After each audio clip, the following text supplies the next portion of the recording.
Greetings, everyone, and welcome to Saturday Night InSaNiTy.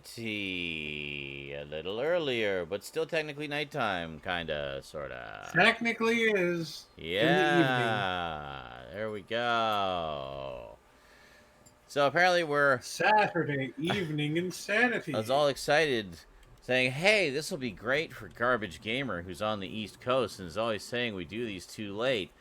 So we're doing it earlier, and he's like, oh, that's too early. I'll be there in an hour. Like, okay. We just The can't. work schedule is like kind of erratic, I think. So like We can't. just, It's like this week it was just it's it's just, how it works. it is what it is. But as luck would have it. Yeah, so, yeah, it's been an interesting week. A few changes in the Zaranyzerak castle here. One of which was we finally did the drunken shelf building. Hey, look at that. The horror section of the collection is now in the dungeon, where it's, I think, going to be a happier home for it. Which meant I had way more space on these shelves, so I've been reorganizing the whole damn collection. Still a long way to go on it, but it's shaping up. It's getting there. I'm slowly becoming happy with it. But doing a lot of stuff. Planning to get a new workstation desk area as well, which should make, streams and video production and whatnot a little easier, just not being so cramped. I'm on a dinky little card table right now, which I've been on since, I don't know, 10 years ago. So it's time for a change. It's time for a change. I don't know why, but I was thinking of like they're gonna them complaining about the noise. Well, Them complaining I, about the noise when that. I was getting to that Sorry. part of the story, but so Oh, okay. Sorry. anyway, I'll tell my story afterwards.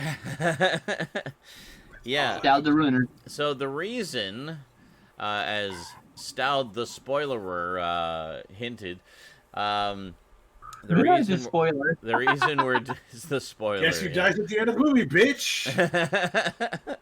Guess who the killer was?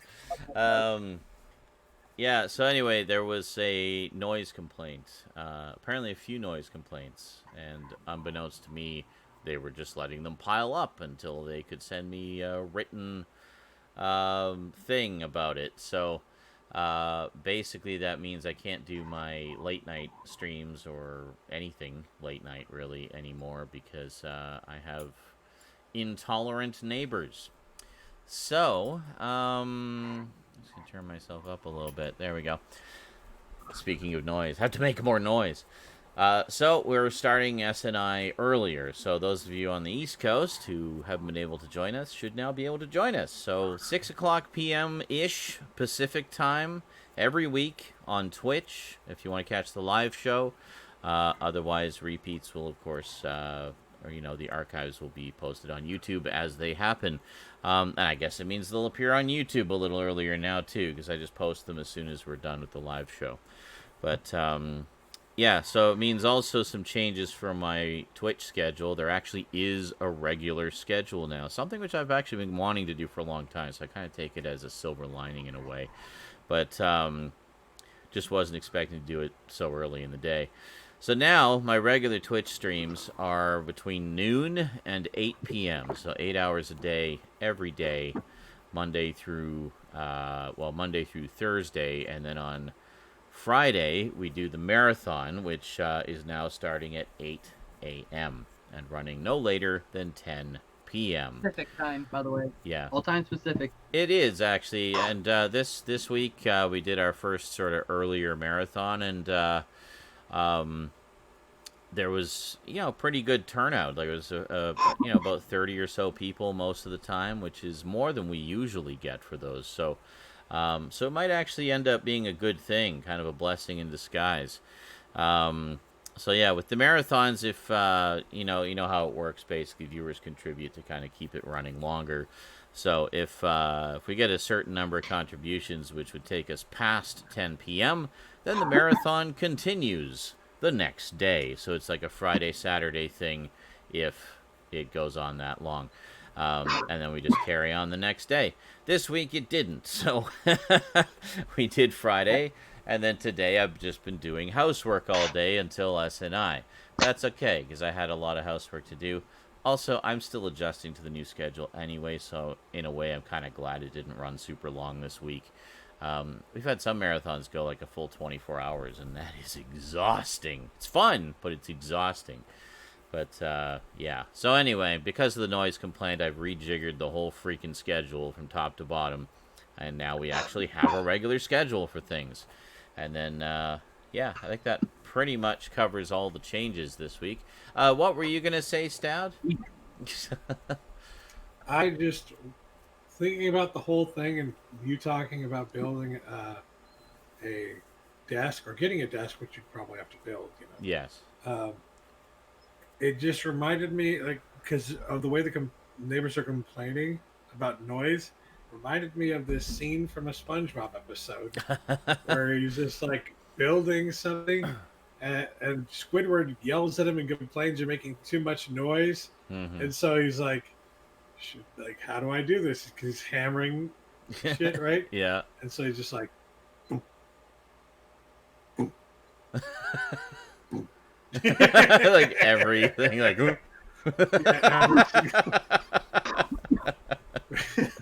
God damn. That's great. That's great.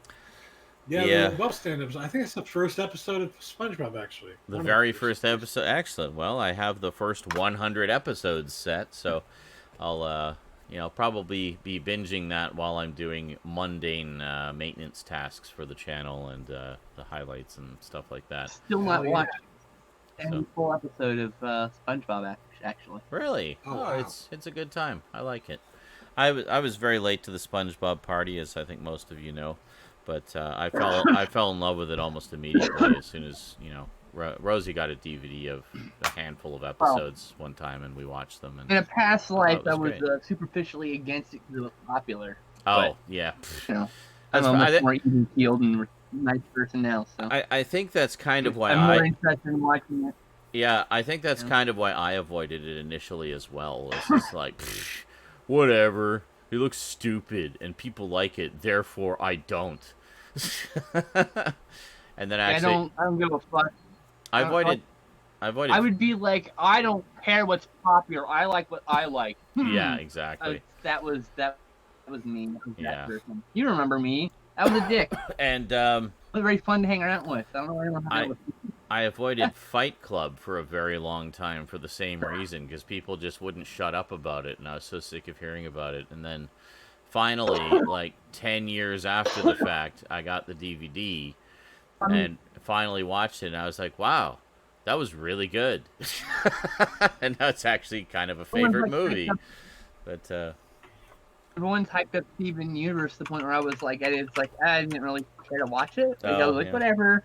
But like, Gecko, Gecko, our server admin on our Discord, our head server admin on our Discord, he's basically the god of Discord. He knows the things that I don't know how to turn on and off. yes. So To anyway, make my life a living hell of mine. what does this have to do with But, Steven so Universe? he did Steven Universe. Sorry. Yeah, and so I've been really enjoying it. And yeah, I'm a little Cool. stoned, so sorry for the ramble. That's okay. I had a feeling you would enjoy it just from what I've heard about it. It's one I really want to check out too, actually. I just haven't got around to it yet. Pretty cool. But, I wouldn't say it's my favorite show. I like it so far. yeah. And I need to see like Adventure Time. Yeah, it's another one I I need need to to see more see- of. Yeah. In one episode of Adventure Time, the one with the Card Wars game. I saw the Laserdisc episode of that. What's that show? Regular show. Regular That was show, called- yeah. I think that's the only episode of regular show Yeah, I've so seen. like there's always like popular shows. Yeah. Saw the first 3 episodes of She-Ra. Yeah. Like all these really popular shows, they just haven't gotten around to. Yeah. Like and now there's Owl House I gotta watch. I'm like, oh great. How many shows? I can make you a promise. At some point in the next month or two, I'm gonna make her watch Hannibal with me because I want to Hannibal. rewatch Oh, that. the series. Yeah. I've never Yeah. seen Hannibal. I'm down to watch that. Yeah, I mean, like I figured, like it's so a lot of these shows are very popular Yeah. in the queer community, and so I'm very likely to be made to watch some of these at some point Yeah. via a future partner, and that's fine.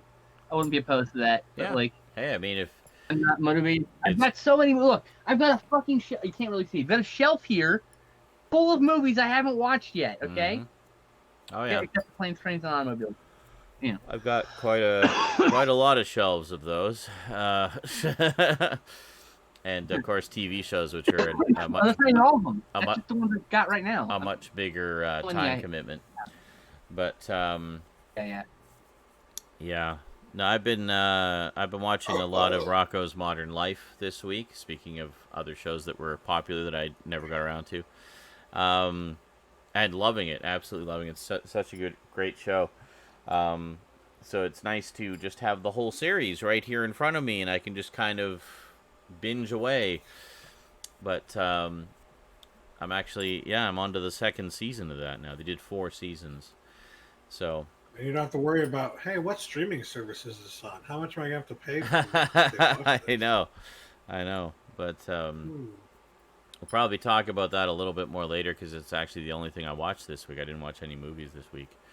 But I did get a couple of pickups. I do have a couple of pickups this week, so a couple of things came in. I got 3 pickups.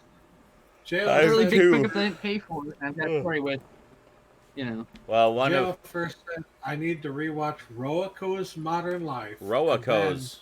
He corrected himself to say Rock's Modern Life. Rock's. Baby. Nice. That's my favorite show. Good old Rock. Life. Yeah.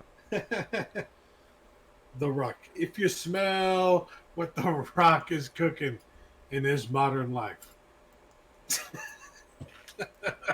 Yeah.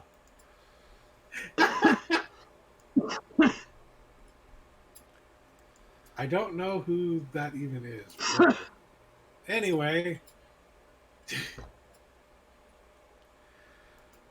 got a song stuck in my head, sorry. Yeah, so I'm still adjusting to the day schedule. I've been up since 8 this morning, I guess, so not quite 12 hours, but I've been a night owl for so long that I'm just not accustomed to being up during the day. It was so strange because it's like I was up in the morning and I was like, I missed that. What do I do? What do people do during the day? I'm just not used to this. So it's like, I guess I could do some laundry. Guess I could take out the garbage. And so I basically just did like house stuff today. Took out the garbage, broke down and took out all the recycle. Yes, that all those massive boxes, the shelving came in. That was a pain in the ass. And then did a bunch of laundry, which honestly desperately needed to be done.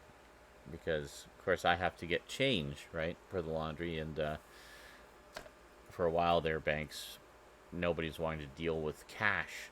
So I couldn't get change. Oh, my God. So couldn't do laundry for a very long time. For a lot of poor people. But for a lot of poor people because we don't have washers and dryers. I mean. Exactly. So so anyway, finally got change and did a pile of laundry. Still got a lot more to do, but I did all the critical stuff. So that was good. What else? Yeah, that's pretty much all I did today. Just, I kind of have in my head how I want to rearrange everything, because there's the new shelves, which freed up a lot of space. In the Jesus Christ. Make your dreams come true. A little on edge today, Jail. Thank you. So that had a lot more. It gave me a lot more space on the shelves in the living room. But then, of course, I want to get the new desk, which means I kind of have to make space for the new stuff I want to get, as well as find new homes for the other stuff that I'm moving out of the living room. And moving out of the dungeon area, actually, like I have a VHS tower that I don't have room for that, needs to go somewhere. So I'm probably going to put it in the bedroom. So that was one reason I wanted to do all of the laundry, which is piled up all over the floor, is to make room in the bedroom again so I can put the other stuff in there. So, yeah, it's all kind of a process.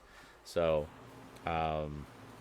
I just kind of worked out in my head, like, well, what order do I need to do things to get everything organized the way I see it in my head? And I was like, okay, well, I need to, I'm not really doing much with the bedroom, but I need to tidy the bedroom so I can move things in there and then have more room in the living room. And then, yeah, it's a process. So it's going to be a little while before everything's sort of sorted out, but I've got it pretty much figured out in my brain. Process, right?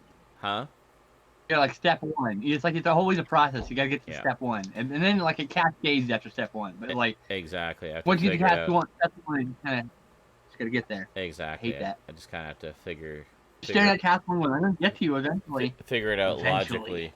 It's a big, a Tetris puzzle. It's a big Tetris puzzle. My exactly. apartment. That's in your brain before you actually use that. And thanks for paying your. Thanks for paying your rent. Thanks for paying your rent there, Starscream. You can't see in the chat on screen, but there's chat points thing that you can play around with on Twitch, and one of them is called I Live Here, and it costs 50,000 chat points, so it's for the viewers who are very diligent and watch a lot.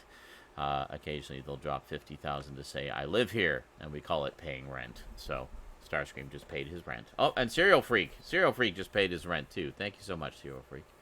It's not money or anything. It's just fun. It's, I don't get anything for it. It's just the simple satisfaction. It's a status symbol for the viewers, And to do with your fucking points, since there's nothing really else to do. Exactly. Long-time viewers. There's really not much to do with the points. I have some streams. I had some streams where I have like 200,000 points. Yeah. Just unspent, just because sitting there's nothing on their channel to do, and I don't really interact with anyone there. I just watch the streams, Yeah, it just piles up after a while.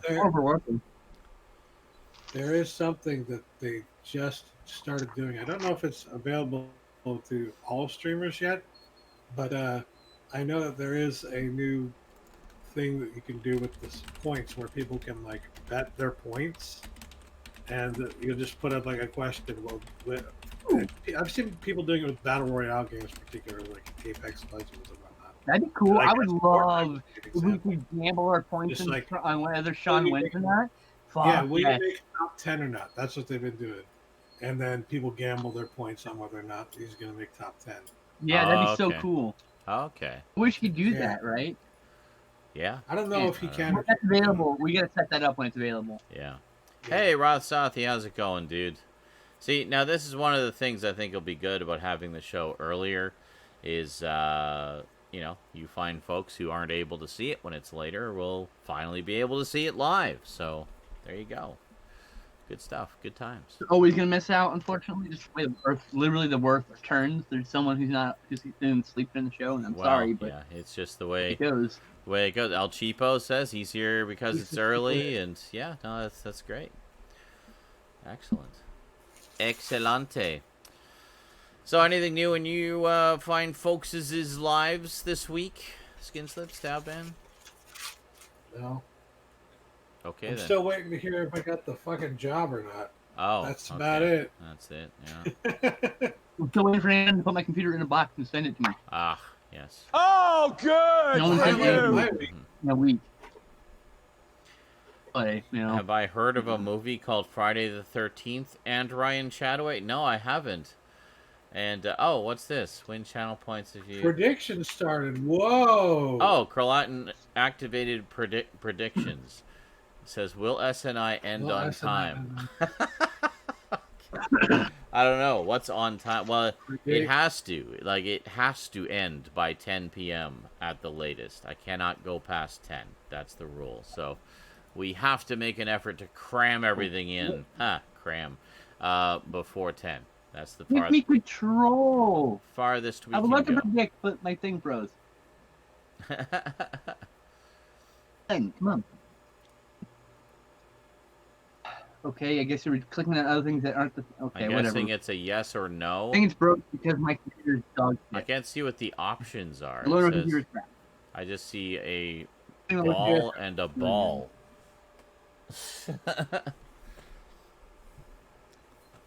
Your friend is playing The Last of Us 1 for the first time. Very nice. Yeah, Rosie is slowly working her way through that. I have to see if she wants to do a stream this week. I'm sure she'd be down for that. But Highlight of my week was just watching my friend build shelves drunkenly. nope, Was- haven't heard that. I missed that, sadly. before, right? Which one? The Sad I missed that. Did you miss that? You weren't there. I was drunk. I have no idea who was there. I missed the whole thing. Oh, I well, missed the whole thing. well, it's on Twitch. I'm gonna leave it on Twitch. So if you ever want to watch it or put it on in the background while you're staring at the wall, feel free. Gables. Gables, gables, and dowels, and what the Where's hell? the gable? They didn't give me enough of the blue ones. There should be 6. 6. Oh wait, no, there should. There, I only need 5. Never mind. Oh, I get it now. Never mind. You kept trying to find mistakes they made. I loved it. They did forget a part. Oh no. Smarter Yeah. than this. Oh wait. Can they hear me speaking on my mic? What? What? Like, can they hear you right now? They can hear me talking into the room. They can't hear my microphone. I don't have it like on a loudspeaker pointed at the ceiling or something. It's, you know, I hear it Bro, in my I totally headphones. want you to do that now. During all the hours, it's like they can hear your booming voice. Yeah. My upstairs neighbors don't like the fact I yell. It's like,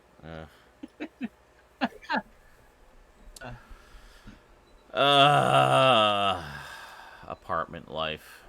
Anyway. like me, John Carpenter. Well, hey, since the daytime viewers seem to be more plentiful than the nighttime viewers, maybe I'll hit that 75 viewer average a little quicker now. Hey. Finally get the Hey! partnership You have to keep thing that up, happening. Yeah. It's not just a one-time thing. It's just a viewership. Hard. Yeah. Get there. Well, yeah, well, it's over 30 days. I am aware of the... I'm very aware of the criteria. Thank you very much. You guys need to understand something about Twitch, all right? Yeah. People who have over 100 viewers on average per stream consistently Yeah. are literally like the top 0.1% of Yeah. streamers I know. on Twitch. So, They're in the top 4% if you've got 5 people or less in your chat. 5 people or less in the top 5% of Twitch. I That's know. how fucking narrow that Yeah. is. Okay? Yeah. Not life. You can get 2 people on average. I'm doing pretty good when you really think about it. So I guess I'm doing really good then. Holy shit. You're doing Sometimes I pretty get, good. Yeah. like right now I was saying 16 people, you know, but I get between 5 and 7 on average. Yeah. Sometimes I haven't streamed in a while, so I'm gonna get 2 people when I finally actually get back there. It does get darker on 5 I hate p.m. that's here. what happens. I love get it. set back at a time when people would be willing to watch lots of content because Yeah. and now I can't make content for them to watch. Yeah. Well, you'll get there. You'll figure it out. I hate everything. Well, that's because everything sucks. this is true. This is true.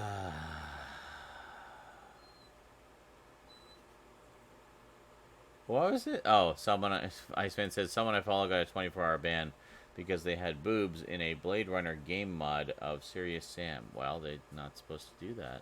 Well, okay. If it's Good. I mean, if it's like a commercial game and there's a little bit of boobs in it, they'll generally let that go. But if it's a mod Somehow- that adds somehow we nudity got or something, that's Somehow we different. got Dong Squad through Yeah, for the longest time. long dong We could never squad. do Dong Yeah. Squad now. Yep. I don't know. That was an aberration of large penis. Thank you, You're too J.O. small, no one cared. Well, I remember Stouds had one that was so small, we had to like put our faces right up to his crotch just to be able to see it. It's Yeah, I so specifically small. made it as small as it would allow me to make it. Sizes Where and is everything, it? Is you know. that it? No. Okay, so we should probably get to the news. because we got some stuff to... Ryan did go pee on SNI once, yes. What? Razor Wire Ryan was mentioning that Ryan did go pee on SNI once, yes. Did he? Okay. Apparently. Oh, well, if it's just the sound of my peeing, I He think has a wireless headset, so that's okay. But, yeah, and that's long gone from Twitch anyway to be on... Oh yeah. Oh Yeah. yeah. Well, he wasn't like on camera; it was on mic only. You Yeah, hear him no, in it's the not like background. he had the camera pointing into the bowl. Oh, you're like, what the Yeah. fuck? Okay, so let's get the news going here. So this is courtesy of our New York news hound, Raptor Rivera, collecting together all the news that is fit to geek every week. Thank you very much, Raptor. We really appreciate all that you do. And be sure to save some New York pizza for us. All right, so first up we have trailers. New trailers that dropped this week. We got an official trailer for the documentary Stallone, Frank, that is. An inside look into the fascinating life, career, and survival of the most unknown famous entertainer in Hollywood, Sylvester Stallone's younger brother, Frank Stallone. I literally watched a Frank Stallone movie the other day, in fact. Oh, there you go. See? Unknown to Watched a lot everyone of except jumps, Skinslip, who knows everybody. The more obscure, the more she knows about them. No, I just happened to watch a movie he was in. It was like pure coincidence. Official trailer for the Netflix original film The Dig. I'm guessing not based on the old Lucasfilm point-and-click adventure from the 90s. Premiering January 29th. Based on the 2007 novel of the same name by John Preston, as World War II looms, a wealthy widow hires an amateur archaeologist to excavate the burial mounds of her estate. When they make a historic discovery, the echoes of Britain's past resonate in the face of its uncertain future. Starring Ralph Fiennes, Carey Mulligan, and Lily James. Very cool. Official trailer for the mystery legal drama, The Mauritanian. A detainee at the U.S. military's Guantanamo Bay Detention Center is held without charges for over a decade and seeks help from a defense attorney for his release. Starring Jodie Foster, Shailene Woodley, and Benedict Cumberbatch, and directed by Kevin MacDonald, the director of 2006's The Last King of Scotland. Oh, I heard that one was really good. Official trailer... Last King of Scotland is amazing. So good. Okay. Official trailer for the Netflix original documentary Disclosure, now streaming. An in-depth look at Hollywood's depiction of transgender people and the impact of those stories on transgender lives and American culture. There you go. Official trailer for the fourth and final part of the Netflix original series, The Chilling Adventures of Sabrina, premiering December 31st. I gotta get caught up on that. I'm partway into the second season, I think. Or second part. Official trailer for the Severin Films documentary, Tales of the Uncanny, the ultimate survey of anthology horror. A Zoom-enabled feature-length documentary on the evolution, challenges, and all-time top 5 anthologies and anthology segments in horror history, featuring 60 of the greatest in horror's past, present, and future. Directed by David Gregory, who previously helmed the award-winning Lost Soul, The Doomed Journey of Richard Stanley's Island of Dr. Moreau. Ooh. Tales of the Uncanny will only be available as a bonus feature on the upcoming release of the Theater Bazaar. Interesting. That's not true. Are you sure? Yes, I just fucking ordered Tales of the Uncanny and a limited edition Blu-ray. Came with 5 different... We just talked about how it came with 5 different anthology films that you've never seen. Yeah? Including a rare one.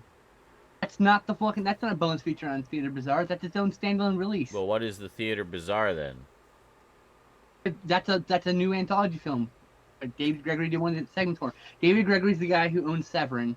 One of the guys work over at Severin. Alright. I don't know if he owns. Works over at Severin. Yeah, I There wanted that set. I don't think I'm going to be able to get it, though. I don't have... will be a standard release, but it just won't have that one bonus Yeah, I know. disc. And that's... Yeah. I want that bonus disc. I know. So it's like... I know. I bought it. I just didn't want to buy it, but I bought it.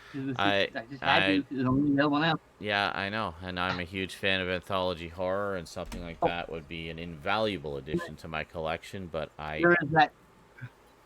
The other limited edition was an anthology film too, so I bought that also. I need to focus on other things right now, so I'm not buying much of anything at the moment.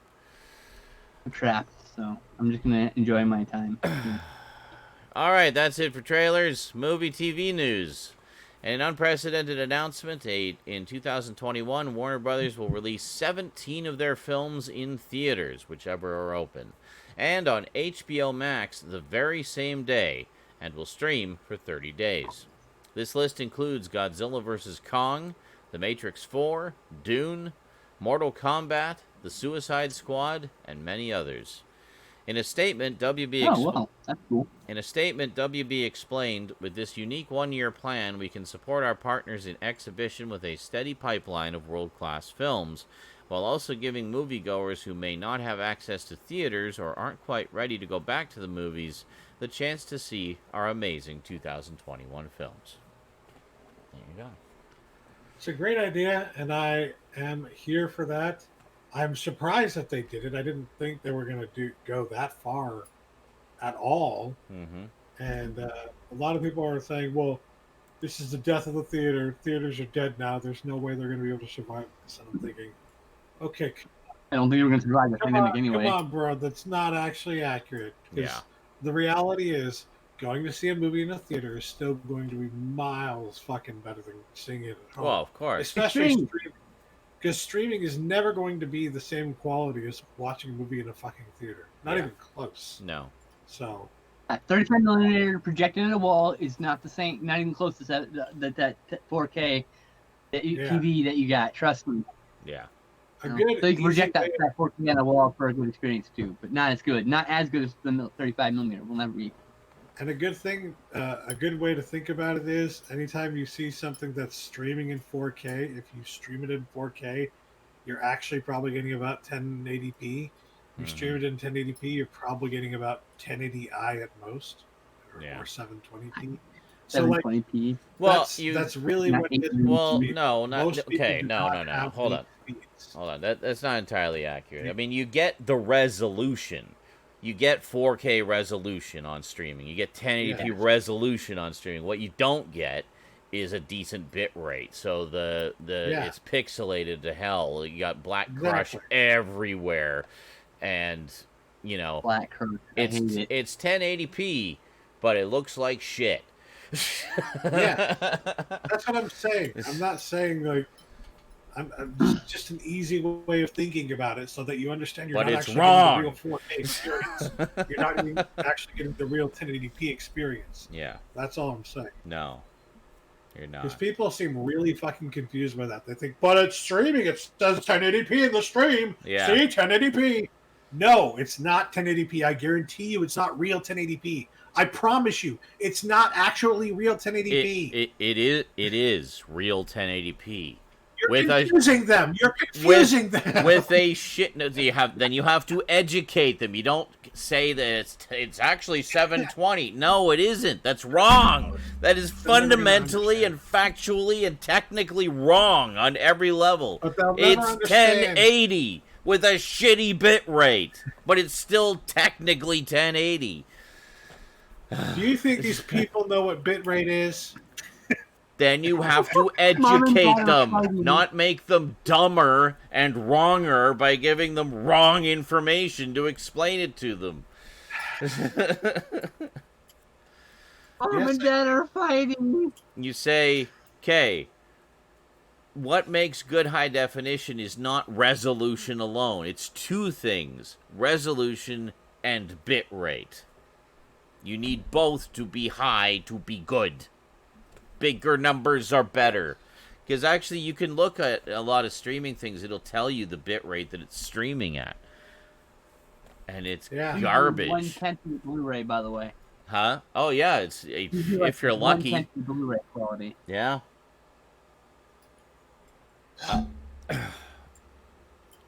You eat paint, Blade? Blade? I smart. I eat paint. Did you eat paint chips when you were a kid? Only the blue ones, because they're the best.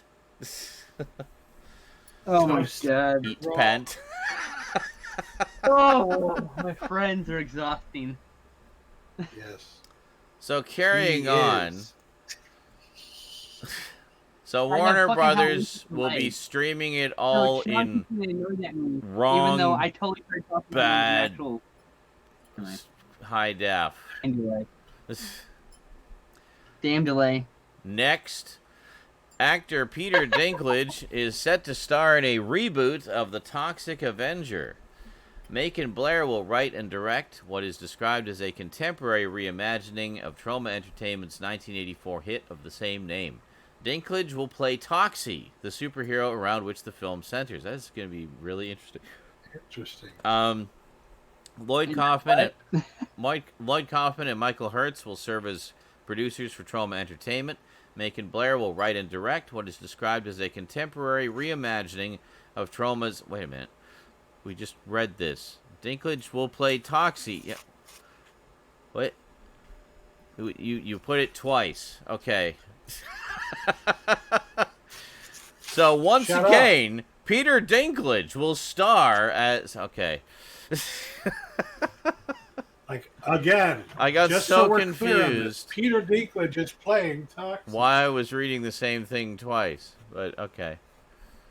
Control V, Control V, Control V, Control V. There.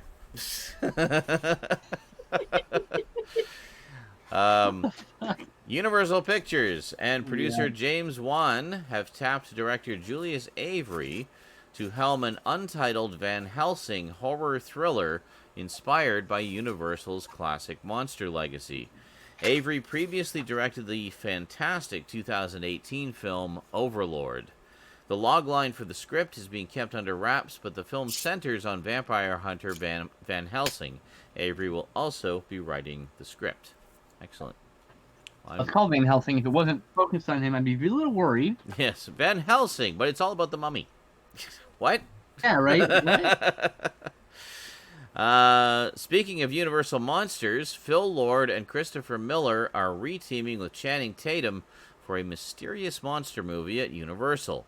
The major details are under wraps right now as things are still at an early stage, but it's apparently a modern-day tongue-in-cheek thriller inspired by one of the studio's classic monsters. The plan is for Lord and Miller to produce, with Tatum in the starring role. All right. All right. We'll have to keep an eye on that. Whatever. Like, can't be worse than Van Helsing. 6 more names have been added to the Marvel Disney Plus series Hawkeye, including official confirmation that Haley Steinfeld, who voiced Spider-Gwen in Into the Spider-Verse and who starred in the solo Bumblebee film, will be playing Archer-in-Training Kate Bishop. The main highlights of the casting news are Vera Farmiga will star as Eleanor Bishop, Kate's mother, and Florence Pugh joining the series as Yelena Belova, the same character she'll play in the upcoming Black Widow film. Excellent. Oh, the other Black Widow. I'm sorry. Shut up. Okay. Sony's long-awaited Metal Gear Solid adaptation looks to have gained some major momentum as this is interesting. Oscar Isaac is attached to play Solid Snake in the film, which is currently in development at Sony Pictures, with Jordan Vogt-Roberts on board to direct. Roberts previously helmed 2017's Kong Skull Island. Oh, right, I knew he was involved with that. I read a couple tweets from him recently. The script is being written by Derek Connolly, who has written the likes of Safety Not Guaranteed, Jurassic World, and the aforementioned Kong Skull Island. Very cool. I guess I could see him in the role. But Well, I mean, to be fair, they're going to have to give him some good eyes. To be fair, Oscar Isaac is a pretty versatile actor. Yeah. I'm, you know. Not eyes, contacts. Yeah. Blech. Yeah. That's the only thing I'd say. Like, that doesn't seem to look like that character. I don't think so. Mm-hmm. But now that I think about it, yeah, it kind of works. Okay, yeah, I can see it. Yeah. I mean, I think he could do the sort of grittiness of the character pretty well. Oh, hell yeah. Oh, yeah, you know. nothing is bad to say about his acting ability. Yeah, Absolutely nothing. He's great. awesome. I'm a big fan of his. Clive Barker, who wrote and directed the 1987 horror classic Hellraiser, has successfully leveraged copyright law to recapture the American rights to the franchise. Bravo! Under the termination provisions of the Copyright Act of 1976, authors may recapture rights from publishers after waiting a prescribed period, usually 35 years for newer works, and sending a notice within a 5-year window. Excellent. So Clive Barker's got the rights to Hellraiser back. Sweet. Excellent. Ava DuVernay and Roberto Patino's DMZ has been handed a series order by HBO Max. Patino, a writer on Westworld, will showrun and write the episodes with Ava directing them. That reminds me, I still need to see Season 3 of Westworld. The streamer has ordered 4 episodes of the limited series based on the DC Comics series. DMZ stars Rosario Dawson and Benjamin Bratt in the leading roles. The show is set in the near future when America is embroiled in a bitter civil war, leaving Manhattan a demilitarized zone, DMZ, destroyed and isolated from the rest of the world.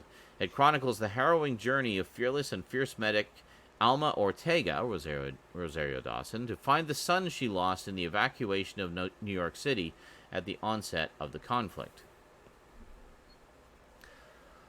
Warner Brothers and DC Films have tapped writer Kat Vasco to script Plastic Man as a female-led action-adventure film. So it would be Plastic Woman then, I guess? I don't know. I'm very confused. An orphan forced to live on the streets, Patrick Eel O'Brien was shot during a heist and exposed to an unknown chemical liquid that gave his body the properties of rubber, allowing him to stretch, bounce, and mold himself into any shape. Thanks to a monk who tended to him while he was shot, he turned to law and order and began capturing criminals as Plastic Man. Vasco was also written for the animated adaptation of the Boom comic Lumberjanes. Lumberjanes is really good. In an interview with Geek magazine, filmmaker Patty Jenkins revealed more details on the Wonder Woman spin-off film centered on the Amazons of Themyscira. The events of this story take place after Diana leaves Themyscira, the island of the Amazons, and there are some twists and turns linked to what will happen between Wonder Woman 1984 and Wonder Woman 3. Jenkins also revealed that she wouldn't be directing, but instead producing. Margot Robbie is in early talks to replace Emma Stone in Damien Chazelle's period drama.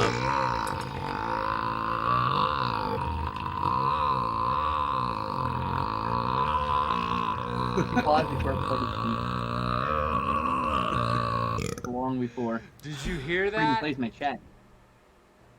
Oh, so Yes, cold. I heard that. Thank you, JL. Thank you. Where was I? Margot Robbie is in early talks to replace blah, blah, blah, blah, blah. Right, early talks to replace Emma Stone in Damien Chazelle's period drama Babylon for Paramount.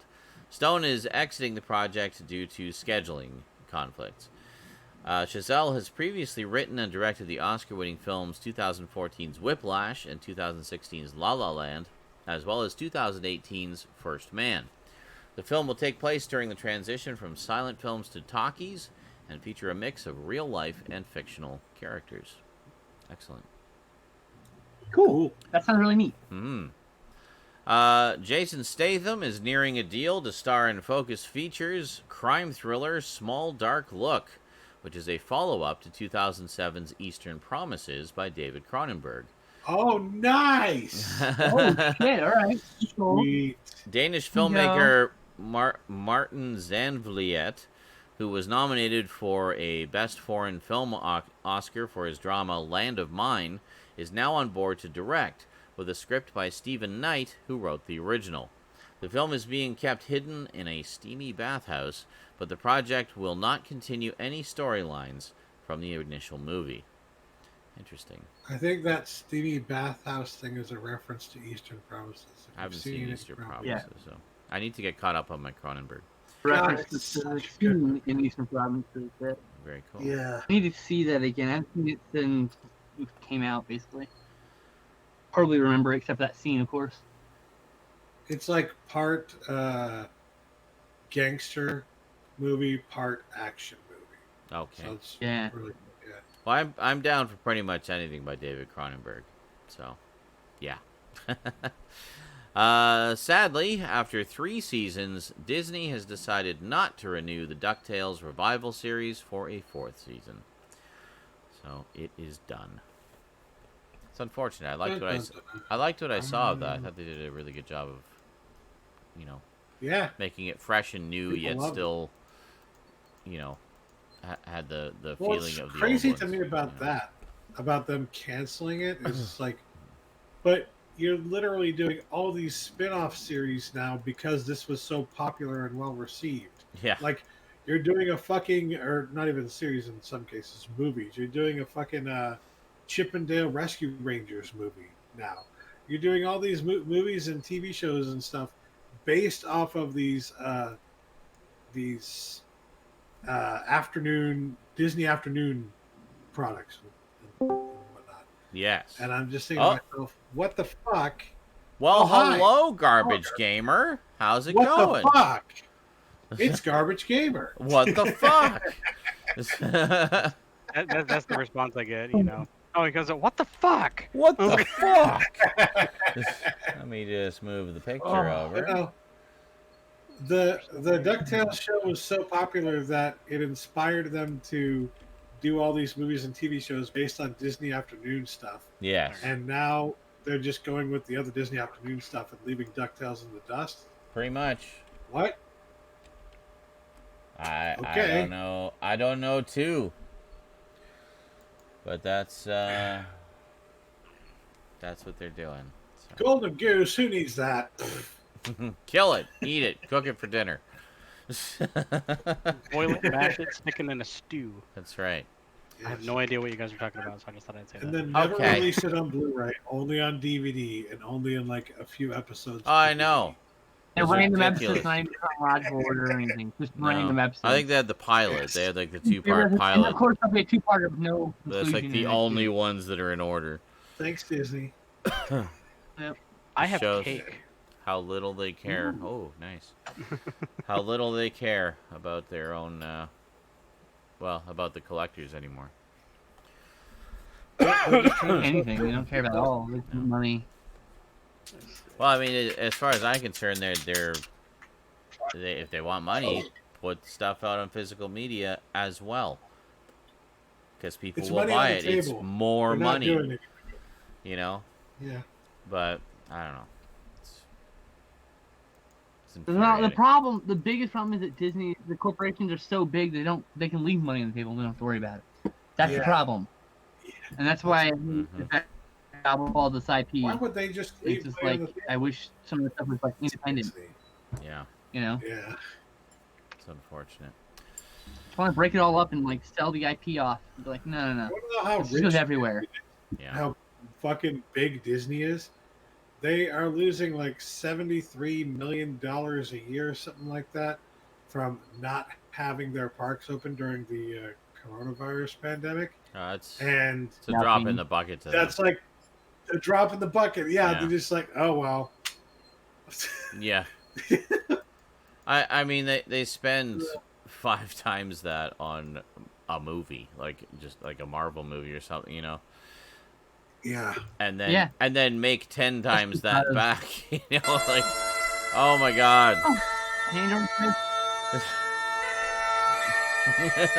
How it goes. My nerves. No. God.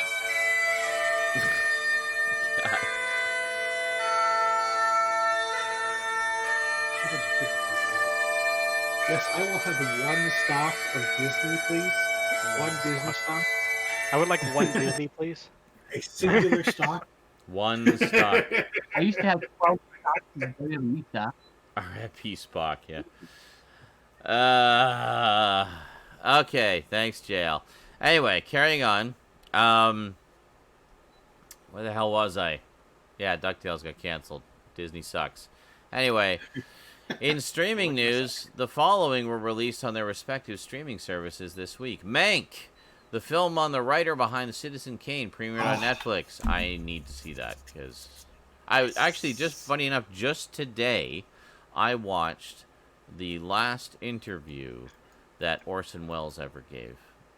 and like very last. He literally Oh. died later the same day, and it was Oh, wow. Damn. it was an appearance on the Merv Griffin show, and he was talking to Merv, and he was he had a biography coming out, and they had the author of the biography there as well, and they were just, you know, very, very fun rapport between them, you know, talking about all the things about his life that she dug up and all the people that she talked to, and she's like, oh yeah, do you remember that? He's like, you know more about it than I do. He's like, and I was there. but yeah, it was a really, really fun interview, and just so kind of bittersweet because of course that was the last thing he ever did. But yeah, I definitely want to check out Mank. We also got Selena, the series based on the life of the late great Mexican artist, premiered on Netflix. Disney's live-action Mulan is now finally widely available on Disney Plus without any additional charge, so you no longer have to pay $30 to see it. I'll check that out at some point. Yeah. Maybe. Sorry, I just don't have much interest. And this was pretty cool.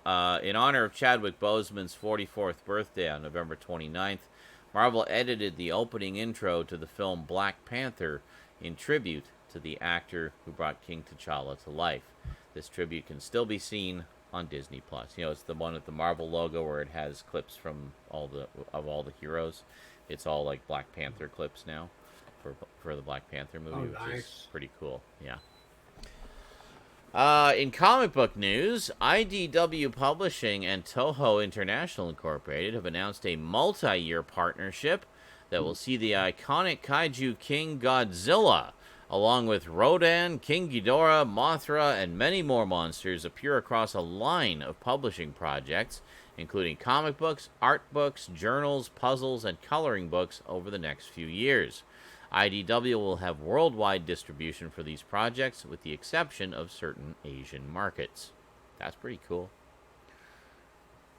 IDW is like the licensing king of comics. Like, they've just got so many good properties. And it's not just that they have them. They do good things with them. Their comics are genuinely good. You know?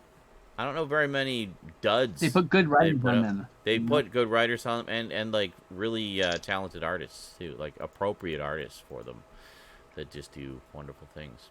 Gotta go make some food. I got a headache. Okay. In memoriam, we have a few what the hell? Wow, echo. Yeah, what the hell happened there? I don't know. So, yeah, in memoriam, we lost a number of people this week. Pat Patterson. Oh, hold on. I got a message from Rosie. What is...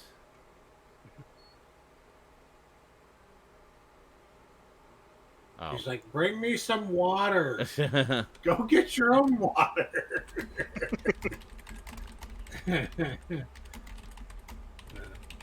I have no idea what she sent. I'm just making jokes. Making with the funnies. Anyway, interruptions everywhere.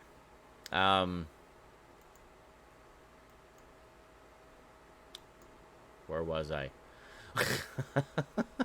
Pat Patterson? Pat Patterson, yes. We lost Pat Patterson this week. Canadian-American professional wrestling legend with a 27-year in-ring career between 1958 and 1985. Wrestling in AWA, NWA, and New Japan Pro Wrestling. It's his time in the WWF and WWE that most fans know him from. Between joining forces with Gerald Briscoe to do the bidding of Vince McMahon and becoming WWF Hardcore Champion, to creating the Royal Rumble match and becoming the company's very first Intercontinental Champion in 1979, and discovering a young Dwayne Johnson. In the 1970s, Pat became one of the first openly gay wrestlers and would inspire scores of other wrestlers to do the same. He was described as Vince McMahon's right-hand man and one of the chief architects of the WWE, playing an integral role in helping it become a global phenomenon. Patterson was inducted into the WWE Hall of Fame in 1996 and the Professional Wrestling Hall of Fame in 2006. cool. Or, I mean, it's bad. It's not cool that he died. It's very bad that he died. How long did he live?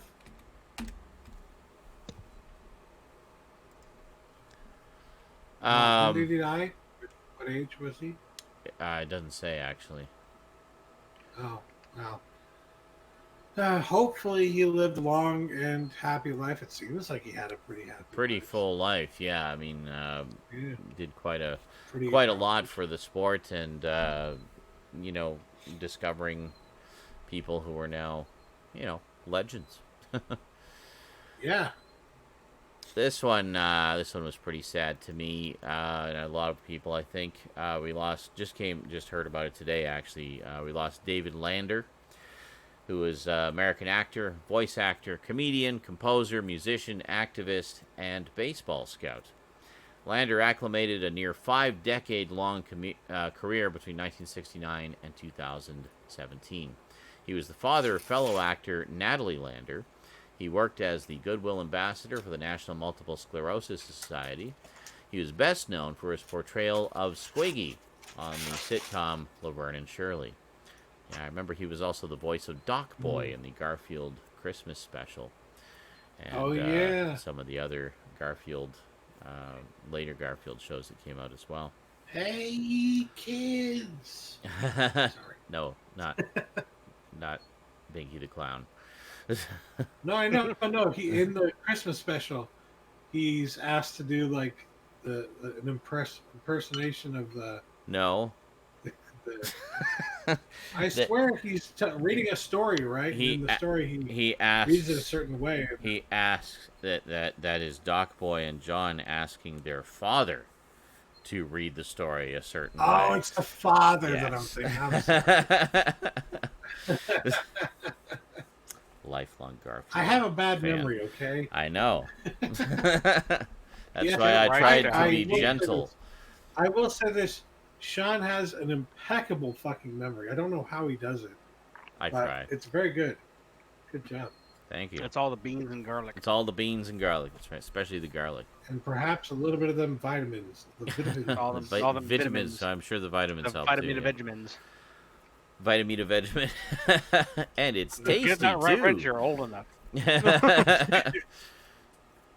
We also lost legendary hard science fiction writer Ben Bova this week. Writer with an over 60-year career between 1959 and 2020. He was the author of more than 120 works of science fact and fiction, 6-time winner of the Hugo Award, an editor of Analog Science Fiction and Fact, an editorial director of Omni. He was also president of both the National Space Society and the Science Fiction Writers of America.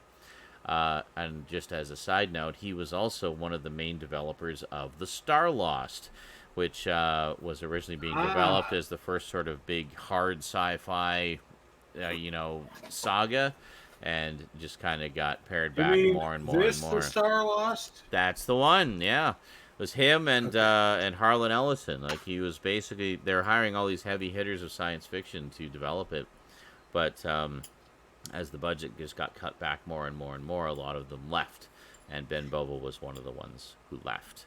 Didn't like where it was going. It's like, well, this could have been something wonderful, but you cheapskates had to ruin it. Ben made it to the ripe old age of 88.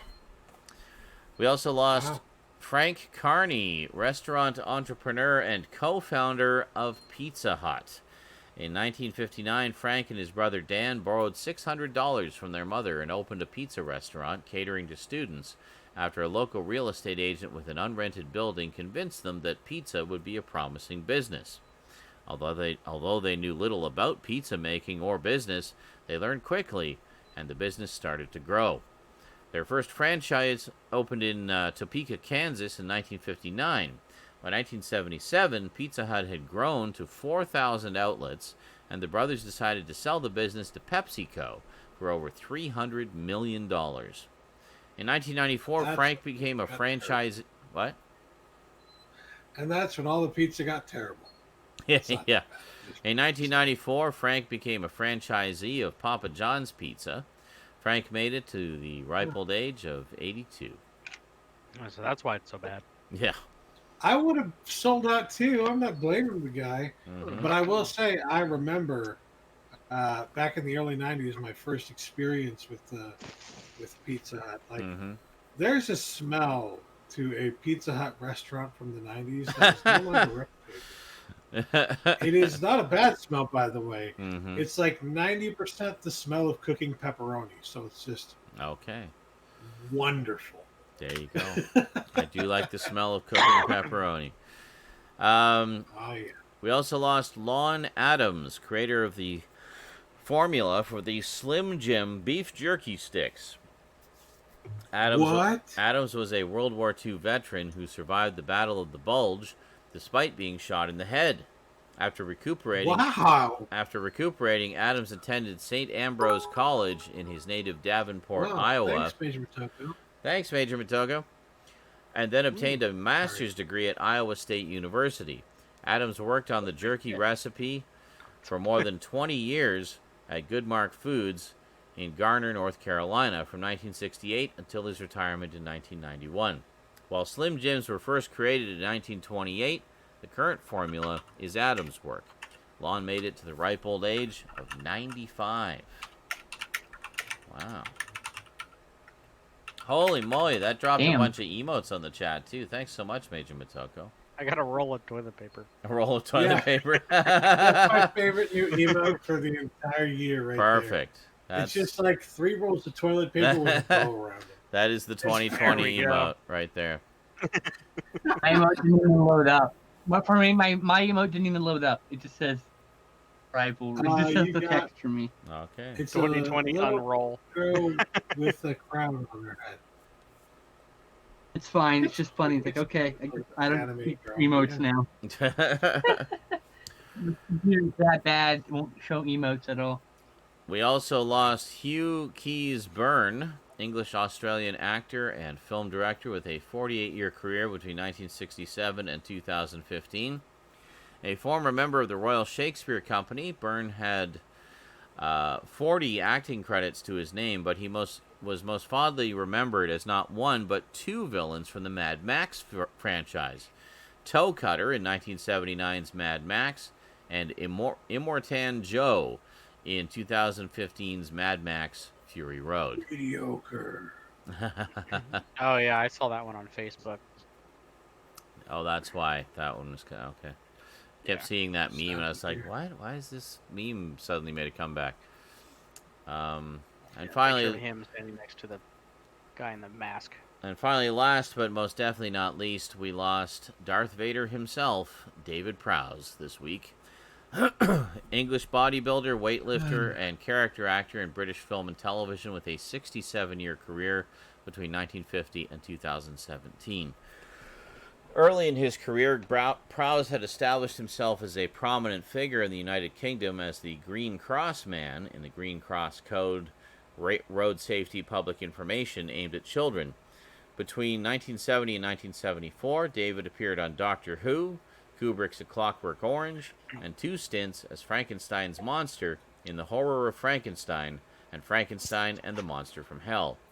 Worldwide, however, he was best known for physically portraying Darth Vader in the original Star Wars trilogy and becoming arguably the greatest villain in cinematic history. David made it to the ripe old age of 83. And Raptor adds, fun fact, David Prowse was the physical trainer for Christopher Reeves in preparation for Richard Donner's Superman. Another fun fact, Dave Prowse was also in the 1981 Hitchhiker's Guide to the Galaxy. He played the bodyguard for Hot Black Desiato, the lead singer of Disaster Area. And there's a scene where Oh, okay. he roughs up Ford Prefect a little bit for bothering Hot Black. But I revisit that. It's been long enough. I've already forgotten it, and I know it's only been a few years, but that's just the way it goes. excellent. It's probably been 6 years, I guess, since watched it for my 42nd anniversary, appropriately enough. Has it really That's been that correct. long? Last time I watched it. But it's actually, I did rewatch it since then because I got the Blu-ray because the Blu-ray came out. Yeah, I got the Blu-ray too. Yeah. We need to watch that again at some point. Maybe next year. Absolutely. I need to get the Blu-ray. For Towel Day, yeah, we watch it for Towel Day. That's perfect. Yeah, I mean, it's short. It's only 6 episodes. It's always a fun miniseries to watch. Absolutely, I love it. I never get tired of it. But quite a wealth of extras on that Blu-ray too. I'll have to, a lot of which I still haven't checked out. There's just so much stuff. So, Eric, just in time, what's on the screen this week? Hold on. Time Crisis. Ah, classic light gun action. Yeah. Excellent. Yeah. There's been a kidnapping. Don't you have- It's Rachel, the daughter of the president of all the Tercia. time crisis?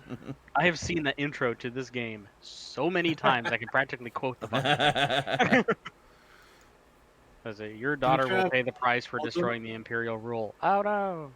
Okay, there you go. Really, Michelle? I thought Us was great. All right. No, and if you're curious, I sitting don't on, know. I was deciding which one I wanted to play. I might switch it out here in a little bit. 'Cause the other one is Little Area 51. Area 51, yeah. Well, oh hell yeah! I'll set that one up there. There you go. To be fair, Michelle might not really understand the point behind it because it's a very Deeply American. rooted in American culture. Oh, is it? That Okay. movie. It's probably why I didn't Wait, have a what? problem with it, because I'm fairly immersed in American culture, even though I'm in Canada. You're part of North America. You Yes. live in North America. America. America. You get it. Hmm. You at least get it. You know, you're not. Yeah. Oh my divorced. Ah. Oh, well. Canada's a little bit more liberal, but I mean, like, they had the same problems we do. Yeah. In a lot It's in of a different ways, yeah. scale. So when I eat cake and drink apple Not as cider. many, but I get the like burps. both of Jordan Peele's horror movies, and I look forward to seeing what he brings us next. I know. I want him to direct it. Like, just give him whatever he wants. Just give him whatever he wants. I don't care. Just give him whatever he wants. He's an amazing director. Well, he's doing. I was He's been thinking- doing the new Twilight Zone as well, which apparently is also excellent. yeah. Yeah. I was I need to thinking see that that. I would love to see, like, I was thinking about, I need to see a new movie about Paul Robeson. And I'm like, who would be the best person to direct a Paul Robeson film? I'd like to see Spike Lee do it. I don't think he would. I would say Spike Lee. Maybe. Mhm. You don't think But- so? But if he wasn't willing to do it, I'd want to see Jordan I am gonna switch. Jordan Peele. Jordan Peele do it, yeah. I almost wanted to say Peelson. I'm like, why am I saying Peelson? No, that's not I right. don't know. Why are you saying Peelson? Jordan know. Peelson. I don't know. Jackson Peelson. George, I'm like, who's But George anyways. Peterson? Jordy Peelson. Gaming news? We got any gaming news? We do have some gaming news. Just give me a Yay. moment. Some news of the gaming of the news in gaming. There'll be news in the gaming. Oh, are you switching over to Area 51? Yeah, I feel like switching over. Okay. Why not? Okay. Wait a second here. Go to other settings. Leave it in normal mode. Smoothing on. Sure. Is why that not? on the PS3? It is. The PS3 is a pretty damn good PS1. I tell you what. Leaving smoothing on doesn't really make any difference, as it's all full motion video anyway. There you go. Alrighty, so with a little Area 51 playing in the background, video game news. The Nintendo Switch port of Doom Eternal will finally be released on December 8th, and will only be available to purchase on the eShop. There will not be a physical release. Ah, Not sure why. I don't. Game? Doom Eternal. Doom Eternal. Does it play Yeah. natively, or are we streaming that one? I would probably guess it's actually probably going to play native. Since Doom 2016 ran so damn well on the little thing. Hmm. Yeah, I mean, yeah, you know, So, looking for Wow. a game. I mean, it's from the same people that converted Doom 2016 and also Wolfenstein Youngblood over, and they actually managed to get both of those games to look decently well for at least for the Switch, and then I have mean, them it's not as play. good as the PlayStation, but it doesn't have to be. It's not the same system, you know. No, Different yeah. squad. I mean, It's not really a also genre of game, to be fair. they even said like they kind of designed the games to run pretty much in portable mode. Like if you're playing it on a big screen, go buy it on a PS4 or play it on your PC or something like that. They flat out said that. So they're like they wanted to make sure the game looked good on the main It's screen. fine. My 36-inch looks fine. Like I yeah. play most of the games that look. So yeah, Doom Eternal coming December 8th to the Switch and the eShop. And I do know that there is a fan base for Nintendo Switch FPS games, like those more people that have like the curiosity of just these large AAA titles to see how well this little system can run them. Yeah. It's only the only next gen console we have. Some of that, to be fair. I fully expect also that So I fully expect that they're gonna have fuck out lost it. Go ahead. Okay. Very well put, Stout. Very well put. It's also clear I now. fully expect nothing apparently. Expect nothing, never be disappointed. Thank you, Brain. Thank you. Let's see, the next one here. This one's actually kind of interesting. There's very little to almost no information except for like a little bulletin post on the official website. But Bulletstorm developers People Can Fly are working on 2 new AAA projects. So that's all we really know. They said they are currently in production of 2 new AAA titles. And if you played Bulletstorm, you kind of have an idea on what these games might be. Yeah. If you haven't played Bulletstorm, you can get the full clip edition for PS4 and whatnot. Oh yeah. For pretty cheap nowadays. So. And you can play as Duke Nukem. And you can play as Duke Nukem. There's an entire alternate story mode where like it kind of plays like Quantum Leap, and it's fucking hilarious. Where he gets shoehorned in to the main story, but Duke Nukem. So you're seeing Duke Nukem and his mannerisms and stuff, but everyone around him sees the main character and keeps calling him by the main character's name. And he keeps going, I don't know who the fuck this guy is. So what game is this? I missed this. I had to go take care of the trash. We were talking about Bulletstorm, but the Bulletstorm developers are making a new game. Yeah, Bulletstorm People Can Fly are making 2 AAA projects right now. No big information. Okay, sorry, I missed it. I apologize. I totally Yeah, next one here. We got a Hwang trailer for Soul Calibur 6. A Wang trailer? It's HWANG. Hwang. It's Hwang. Hwang. That's not how you say it. I don't. It's just that's the dumb American way of saying it. Wang, Wang. It's probably the dumb American way. Wow. I'm sure we're butchering it. Want some Wang? Who want some Wang? No. But, Yes. That's from Shadow Warrior. Yeah, it is a game quote. Anyway, so yeah, it looks cool. The new Soul Calibur games are always fun, and they always look great. So those are if you like weapon-based fighters. There you go, getting a Hwang trailer. Excellent. To bring back players to the Marvel's Avengers game, they are going to promise extensive additional content to get players back, says Square Enix. They did not specify what that content might even remotely be. But we're getting it back. Yeah. That content. Okay. Yeah, because apparently after the last like 3 or 4 months, they saw a 96% player base drop. Yikes. And I honestly still am not sure why. For what game? I mean, the Marvel Avengers. Oh. The new Avengers game. Really? Yeah. There's out of nowhere they saw a 96%. No, Sean's played it. I played the demo. Oh, he's played the demo. Yeah, okay. Yeah. So I got my Hulk fists in Fortnite. Yeah, so. Oh, that's cool. Yeah. So they're promising in the future some extensive additional content to bring players back because that is quite a big drop. That's, yeah, that's a way. Well, is it just people have played the campaign and they're done. I'm thinking that's what it is. I'm thinking in reality, Yeah. we live in a world now that people don't play a game just for the pure enjoyment of it. No. They get to the end and they're done. They never touch it again. And then You know, let's move because on to it the doesn't next have thing. multiplayer, or it doesn't have something they can do with their friends. If it Yeah. doesn't have any of that, it's Because something there's they just can so want. many games. What? There's just so many games. Why would you play the game again, right? Yeah. I That think too, a lot of you it know, too. it was streamed and I stuff like mean, that, A lot of and competition. Like, there's a few that you'll come back to because you enjoyed it so much. You want to re-experience it or see what you missed. But the vast majority, it's one and done. You know? yeah.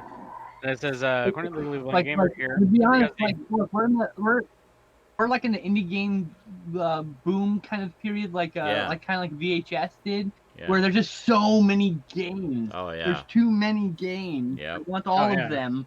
we literally have a convention called Too Many Games. There you go. This is because they tried to make it a live when it would have been fine as a single player game. Okay.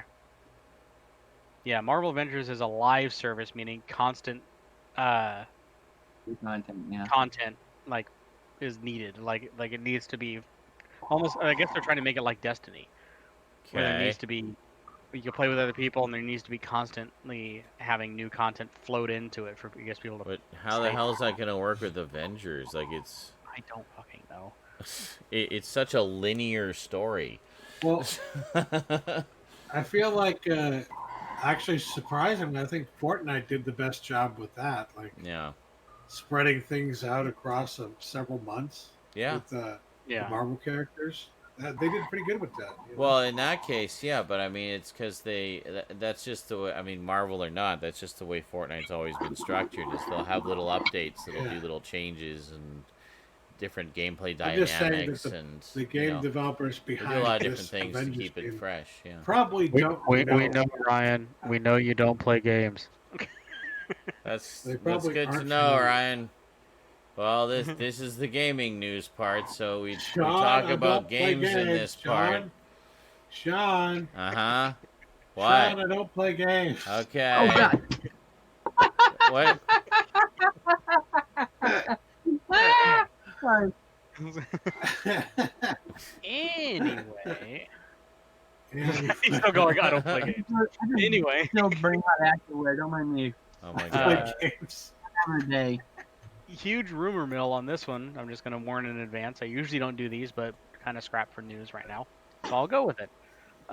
Rumor is that Nintendo Switch is getting a new virtual console, adding Nintendo Game Boy Advanced. Oh, Yes! So Oh, much- please! Oh, please! I've been playing that the most. That and Animal Crossing the most. Those two things. That just been playing a lot of Mario Brothers and shit. It's a lot of older games. Like I said, that's why I prefaced it at the very beginning. This is the big thing. I get, Rumor mill right I get now. majority. Nothing I get official. majority of the games Yeah, on that's what I'm cartridge. saying. Oh, please. Stick Yeah. stuff. So I'll just use the fucking online system. I mean, it's kind of Oh, man. the perfect console for it. Mm-hmm. Yeah. It's a handheld system. For the most Do you know part. it has been more than 2 That's decades true, since I played yeah, a that's a game good point. system in my bed. I played a game system in my bed the other day, and I was like, "This is amazing! Oh god, why did I not do this?" You're like, I forgot what this was like, right?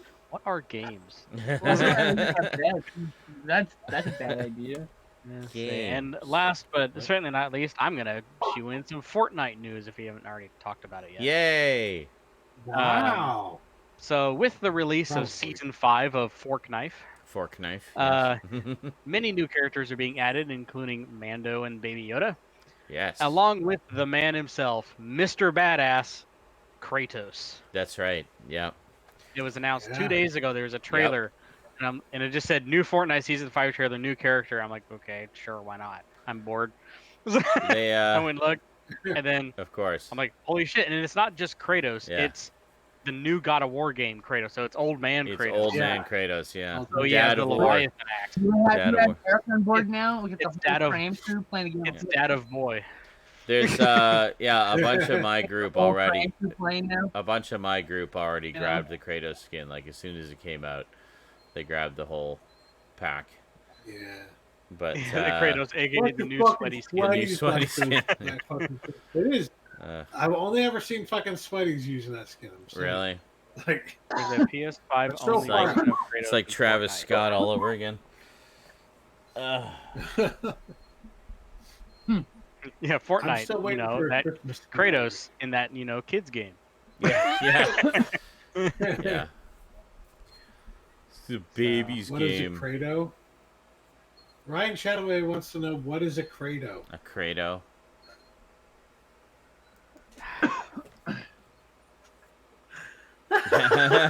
I hate my friends so much. Yes, God of War games are rated E for everyone. Correct. They tell you don't have blood, guts, and boobs in them.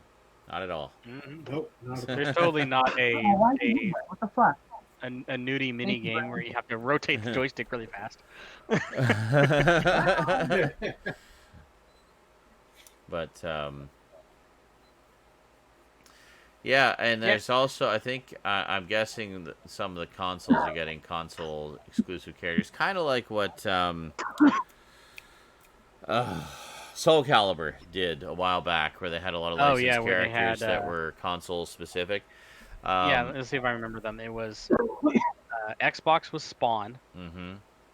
GameCube was Link, and Mhm. PS2 was, I believe, was Darth Vader. I think it was Darth Vader. Yeah, yeah.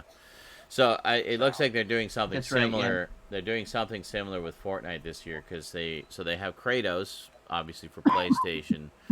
They also have Master Chief coming out, which I'm guessing will be Xbox. No word on what. And or Mario. if Nintendo is getting, and Mario, Oh, yeah. That'd be pretty hilarious seeing Mario running around in Fortnite.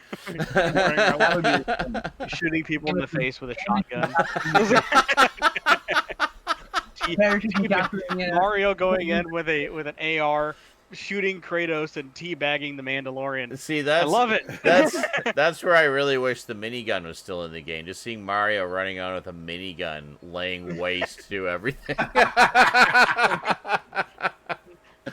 It's Oh my me, God. Mario.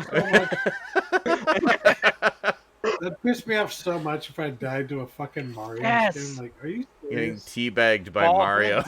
Yes, the ball has been dropped on that one. Legally Blind Gamer says, honestly, I think Samus in her Zero suit would be fitting Yes, for Fortnite. that would actually work. Yeah, that would yeah. actually work. Yeah, Fucking A. a lot of people have suggested that actually. That if they do an You literally just said that. That And it- no one listened to me. that there is going to be. Well, we didn't hear you. You keep Oh, I cutting didn't out hear you, because of your sorry. laptop.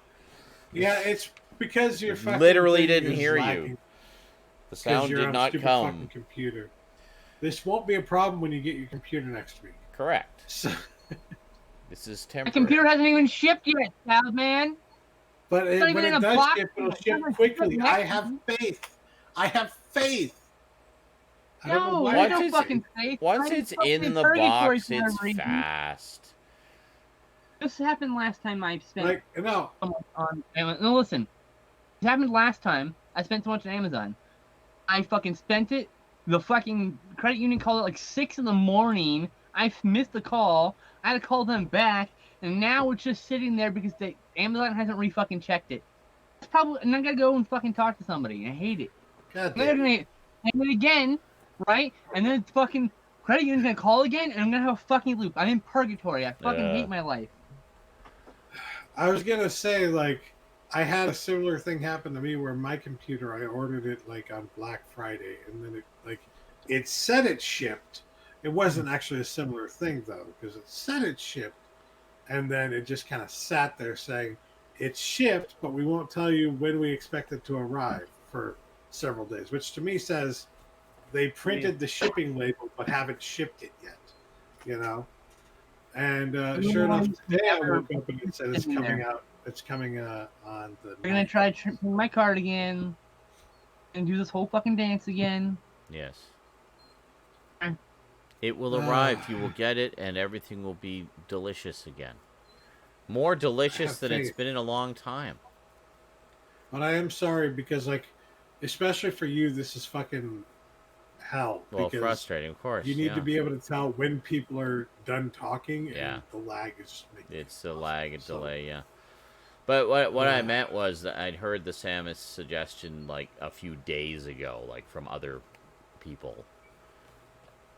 maybe it that was my Skinslip point. you heard it from. I don't think it was. I'm pretty sure it was on Twitter. Okay. But Well, anyway. Skinslip's not on Twitter anymore. At least doesn't talk about Fortnite on Twitter. But anyway, what else? Any other gaming news this week? No, that was the last. That was it. All right. Big bang. Oh, there. okay. Well, that's some interesting stuff. There you go. Yeah, the new Fortnite's pretty interesting. I just got an email from EA with All of really the bad Twitters. English. English. Yeah, it says "Welcome to From the Battlefield." Welcome to From the Bat. Well, there we go. Welcome to the experience of being from the battlefield. Maybe that's the new Welcome title of the to game. is From the Battlefield. I like. Is from capitalized? It is, yes. He's actually from That EA. might be the title of their game, From the Battlefield. Oh, maybe. That could be, yeah. That's just lame. Yeah, they Lame. gotta find another way to fucking make that work. Welcome to From the Battlefield. From. the. Just Okay, experience. yeah. Now you're like half right. It's Oh, cool. it's an expansion or something like that, and it's Battlefield 5 From the Battlefield. Ah. Welcome to See, that's all Battlefield I have to from say, the experience Battlefield. From the battlefield. Experience from the battlefield would be a good way to say that. Yeah. Because it's Name not your. incorrect. This is what happens when you name your game a stupid name and you get silly emails like that. This is what happens when you have a bad game of fucking From. writer. From the for Battlefield, email. a game of Frums. A game of From. People get paid to write those fucking email titles out, and somebody got paid to write that one out. That's Oh. sad. That's fucking sad. Major Matoko is just saying if you got the PC game of Cyberpunk Game of 2077, so I guess like the Steam version and stuff like that, you can play it I mean- this coming Wednesday in North America. Cyberpunk 2077, Wednesday. Oh, yeah. Oh yeah, that's this right. Wednesday. That's right. I They might push it up to now December. have my plans set for Wednesday. Well, there you go. Because I kind of want to get it too, but like, you know, I can't Call of Duty, Modern Black Ops, Well, Ghost Warfare. I have it. I have it. You forgot two. Major Matoko pre-ordered it for me, like months ago. So I've just been sitting, waiting, twiddling my thumbs. It's literally been like staring at me in my Steam library, like Yep. I'm going to install you. I'm gonna install you so hard. So, preloads on Steam this coming Monday. Okay, I'll make sure to leave Steam open then. Excellent. You got that for somebody gifted that to you, right? I literally just said Major Matoko pre-ordered it for me months ago, so I've just been waiting for it to The release. king of paying attention, So ladies clearly, and gentlemen. so that's why I said, well, I guess I got my plans for Wednesday. Ha ha ha hey, hey hey hey hey. So 4 p.m. Listen. So my stream's supposed to end at 8, so maybe we'll play for 4 hours, maybe 5. Maybe we'll Probably- go. Maybe we'll go Sadly, till. I probably won't be able to touch this game until. Maybe we'll go till 10. 9. I'm just kind of Just curious. whisper. I'm just kind of. Whisper for the game. I'm just kind of curious how my GTX 1060 is going to handle it. It's gonna probably catch fire. Just gonna let you know. Excellent. You might get like 1 frame a week. Yeah, that's your Yeah. Xbox, Blue Line Gamer. That's No. we're talking about PC version, not the same. Yeah. It's a fairly new Different computer, rules, so I'm different sure it'll be able to handle times like they become medium available. settings. So yeah, Well, maybe your computer's new one, Stout. The same with chances. Yeah, GTS Sean's- 1060, I'm not entirely sure. GTX 1060, not GTS. What was but, that about? What? I was looking on Amazon just to see how feasible it would be to get a better graphics card, and it's just there's no way it can happen right now. Prices are insane right now because of the pandemic. Well, yeah, Oh yeah, exactly. right well, now is obviously, not yeah, a good but time to be building a new. It was no joke. No. Look, No. I went to price out all the whole computer. It was cheaper for me to buy an all-in-one Yeah, from people who already had parts before the pandemic, and then yeah, or get sources directly from the factory, whatever they do, however they fucking do it. yeah. And then it was like almost twice as much to piece it together. I was like, what the fuck world am I living in? Yeah, that's ridiculous. know. And honestly, that's Right? probably No, what I it's might true. that because of that, that's something I might end up doing as well. When I decide to finally upgrade, because Oh yeah. it would literally be cheaper to buy a whole new computer than it would be Yep. just to buy the graphics card. And the processor combined. Those two and combined, the my processor, computer costs more than my computer right now. yeah, And I got both those things in my computer.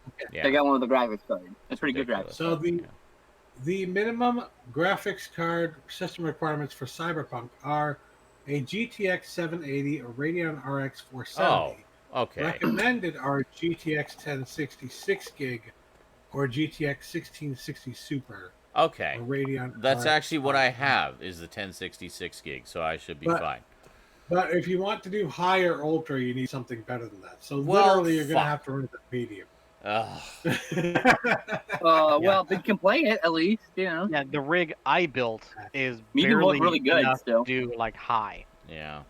This is going to Yeah. be the crisis of this High generation. is Great. RTX 2060 and Yeah. then Radeon RX 5700 XT. So, All right. yeah, Thinking that's about high. getting a web my TV. only- yeah. My Awesome. only saving grace on mine is the CPU and the RAM. I kind of went overkill on the RAM with 32, and I'm running a freaking 9900K CPU on mine. So CPU wise, I'm massively overkill. GPU wise, I'm still not powerful enough to probably turn RTX on, even though it is an RTX card. No. Or you take the Oh, I know I can't do ray tracing. That's I, with my new computer, would be able to run it at high settings. wow. I would probably be able to do high if my computer would ever fucking ship. It'll never That's what will. I'm saying. Stouds and Chances will be able to run at medium to high with like even with RTX on. Yeah. Something like that. I would still probably run it with it off, just at least for now. Yeah. I have to probably play it in low to stream it though. That's the problem. I was just gonna say for content creation and just maybe just to get through the story, probably leave RTX off and turn the graphics down so it's a smooth playing experience. Then once all that's done, this is how I usually play. Once all that's done and settled, I go back to the game and start cranking graphics and see just what kind of stupid shit I can do.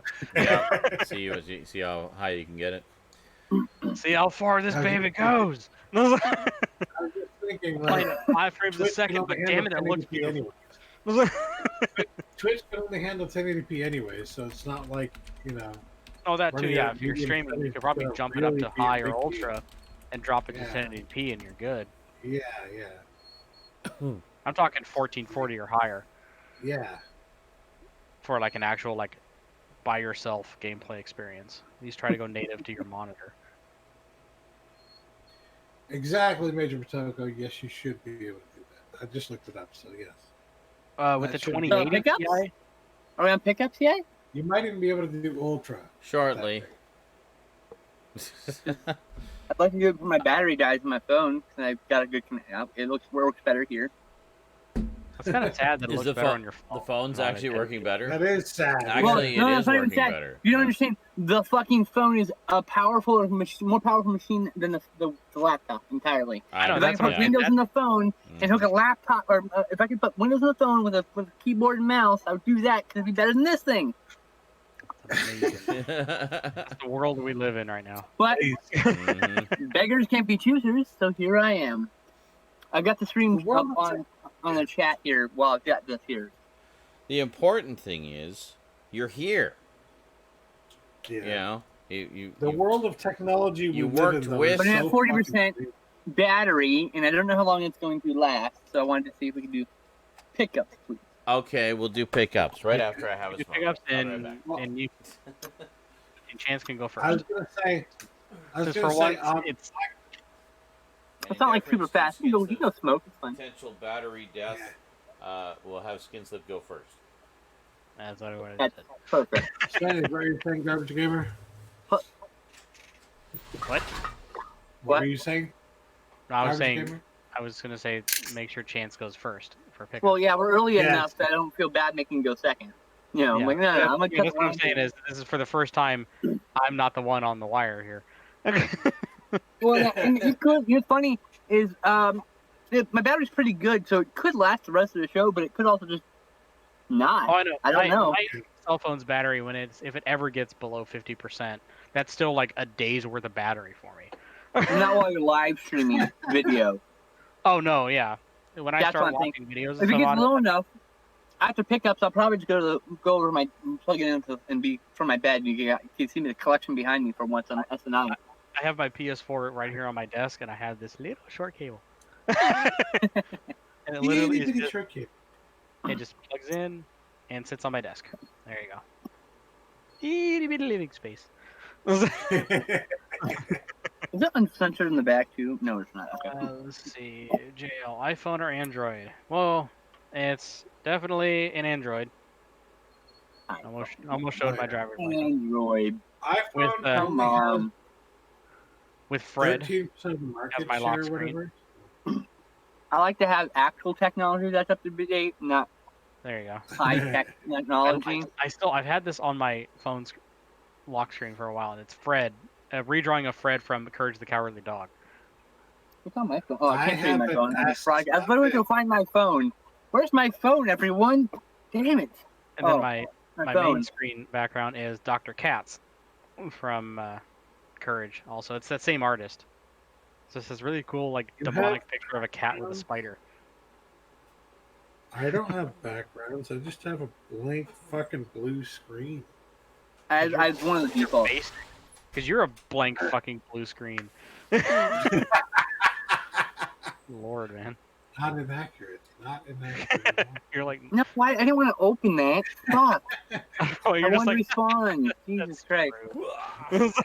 I was like, I got a message Exactly. from somebody and I respond to them. Right. And I went to click on the response and Dr. instead it took me Katz. to the message. It's like, no. I used to watch Fucking Dr. Katz. bullshit. That was a great show. Yeah, I'm just so glad everybody's enjoying all these sales that we don't get up here in Canada. I'm so not. glad I was going to everyone's say enjoying about it. the. I don't have Vinegar didn't want to ship to you. They had international shipping. Yeah, I know those I was going shipped to say me, about but the technology side of things, though.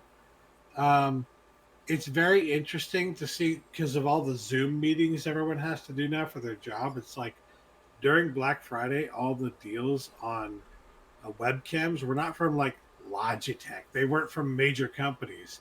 It's like all the great deals on webcams are from no-name companies from fucking China that you've never heard of before. Yep. It was amazing to me.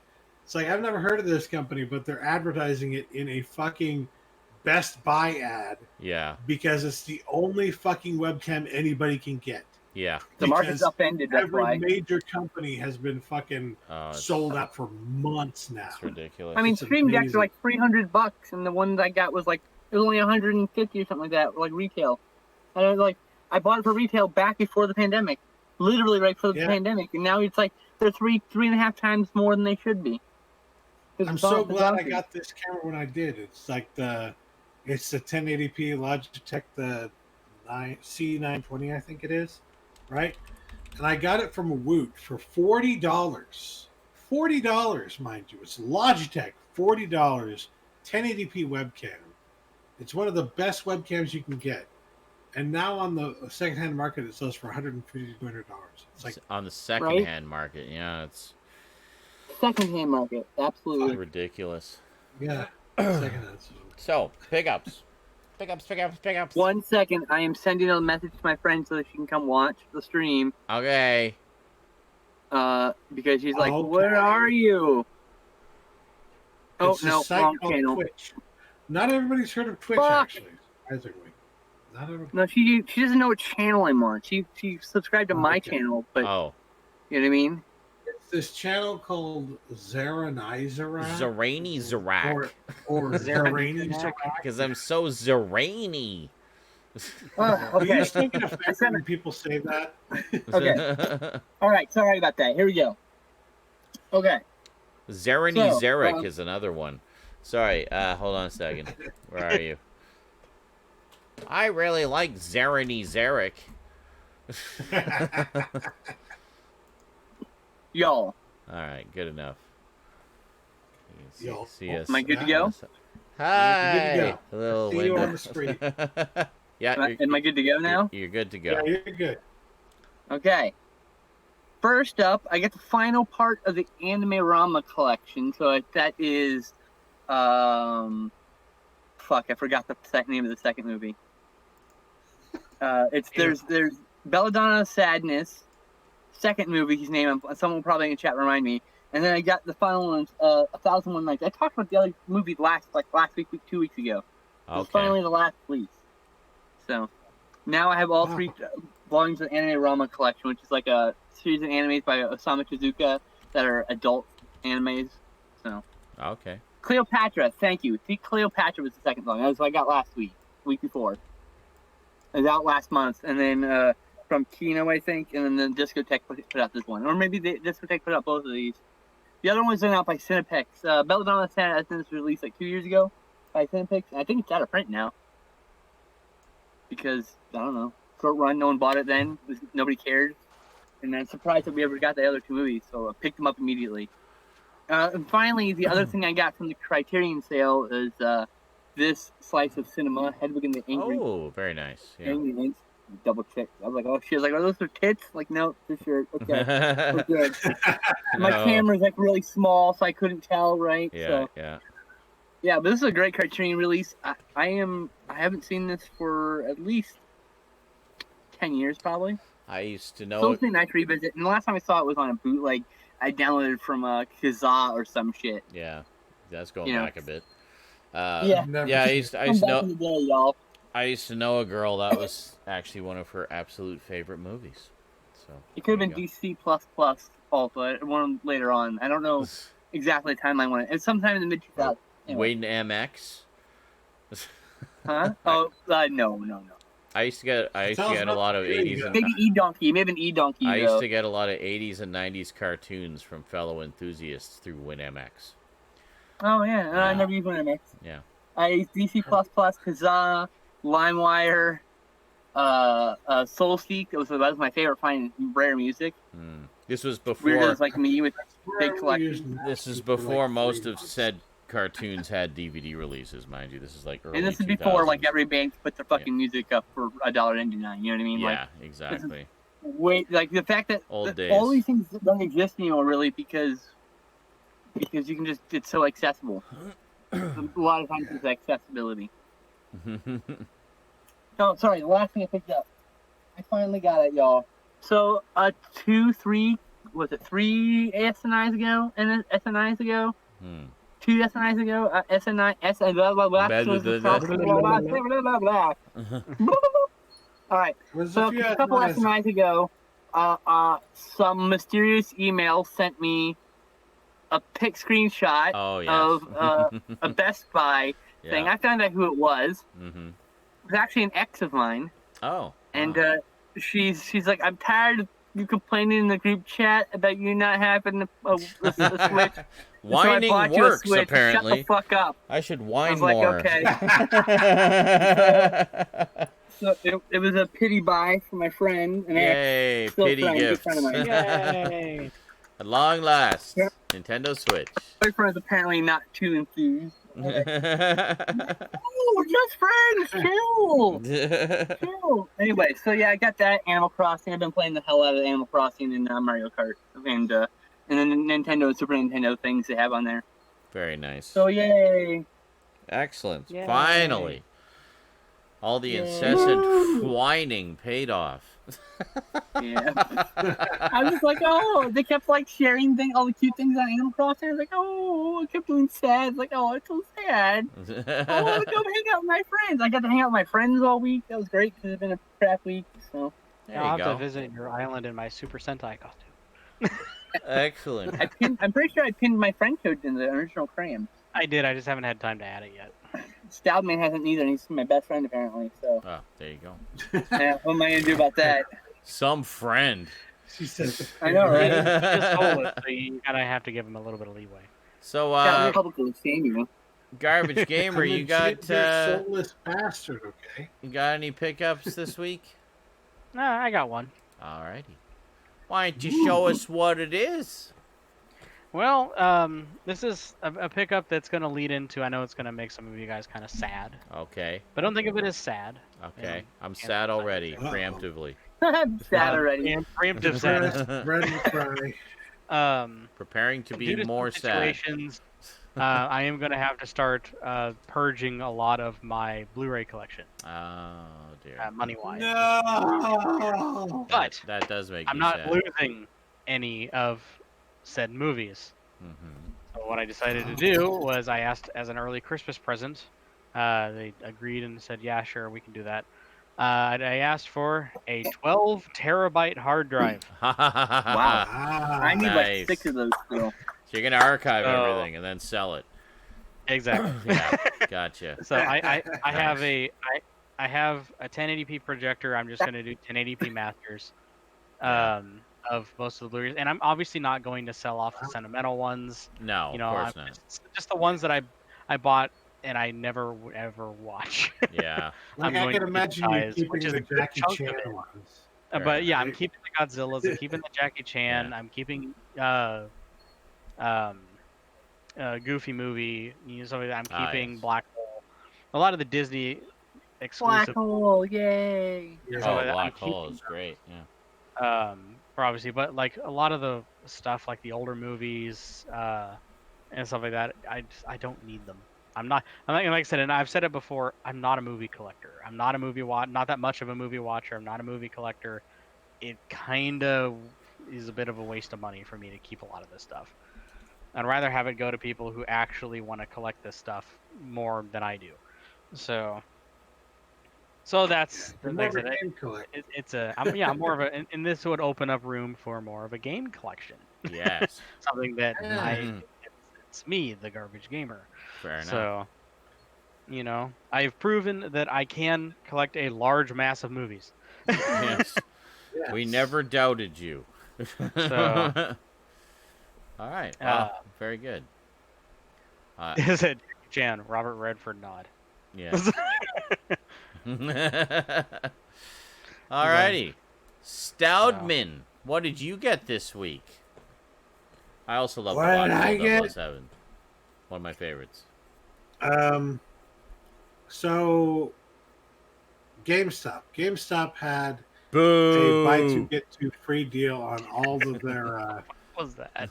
on all of their used games, right? Mhm. So I ended up getting. I think I showed a couple of them before, but I ended up getting first off Trailblazers for the Nintendo Switch Uh-huh. Oh, because I brought it down to $750, and I was like, $750 for this game is a pretty good deal. If you look for it on like Steam, it's typically like $13 to $15 on sale. So to get this for $750 is That's a pretty pretty damn good. good deal. And I needed more Nintendo Switch games, so definitely I. worth it. I do love the game is right here, Mm-hmm. and then there's all this extra plastic here. Yeah. Maybe Love that shorter. about And, Nintendo Switch. They're I basically always like have to point that out. they're yeah, like the cases need to be like this big. You they're, know, they're this like big. SD Yeah. cards. They should be in a. Also They should be for in a box. No, what they $7.50. should do? You know what they should have? The package should have been the size of the old Game Boy cartridge holders. Yes. Yeah. That should have been the exactly. package. that or 3DS. Maybe a boxes. little bigger to What's the differentiate it, but like, come on, you know. Yeah, of course. Anyway, Different dimensions, like uh, that size.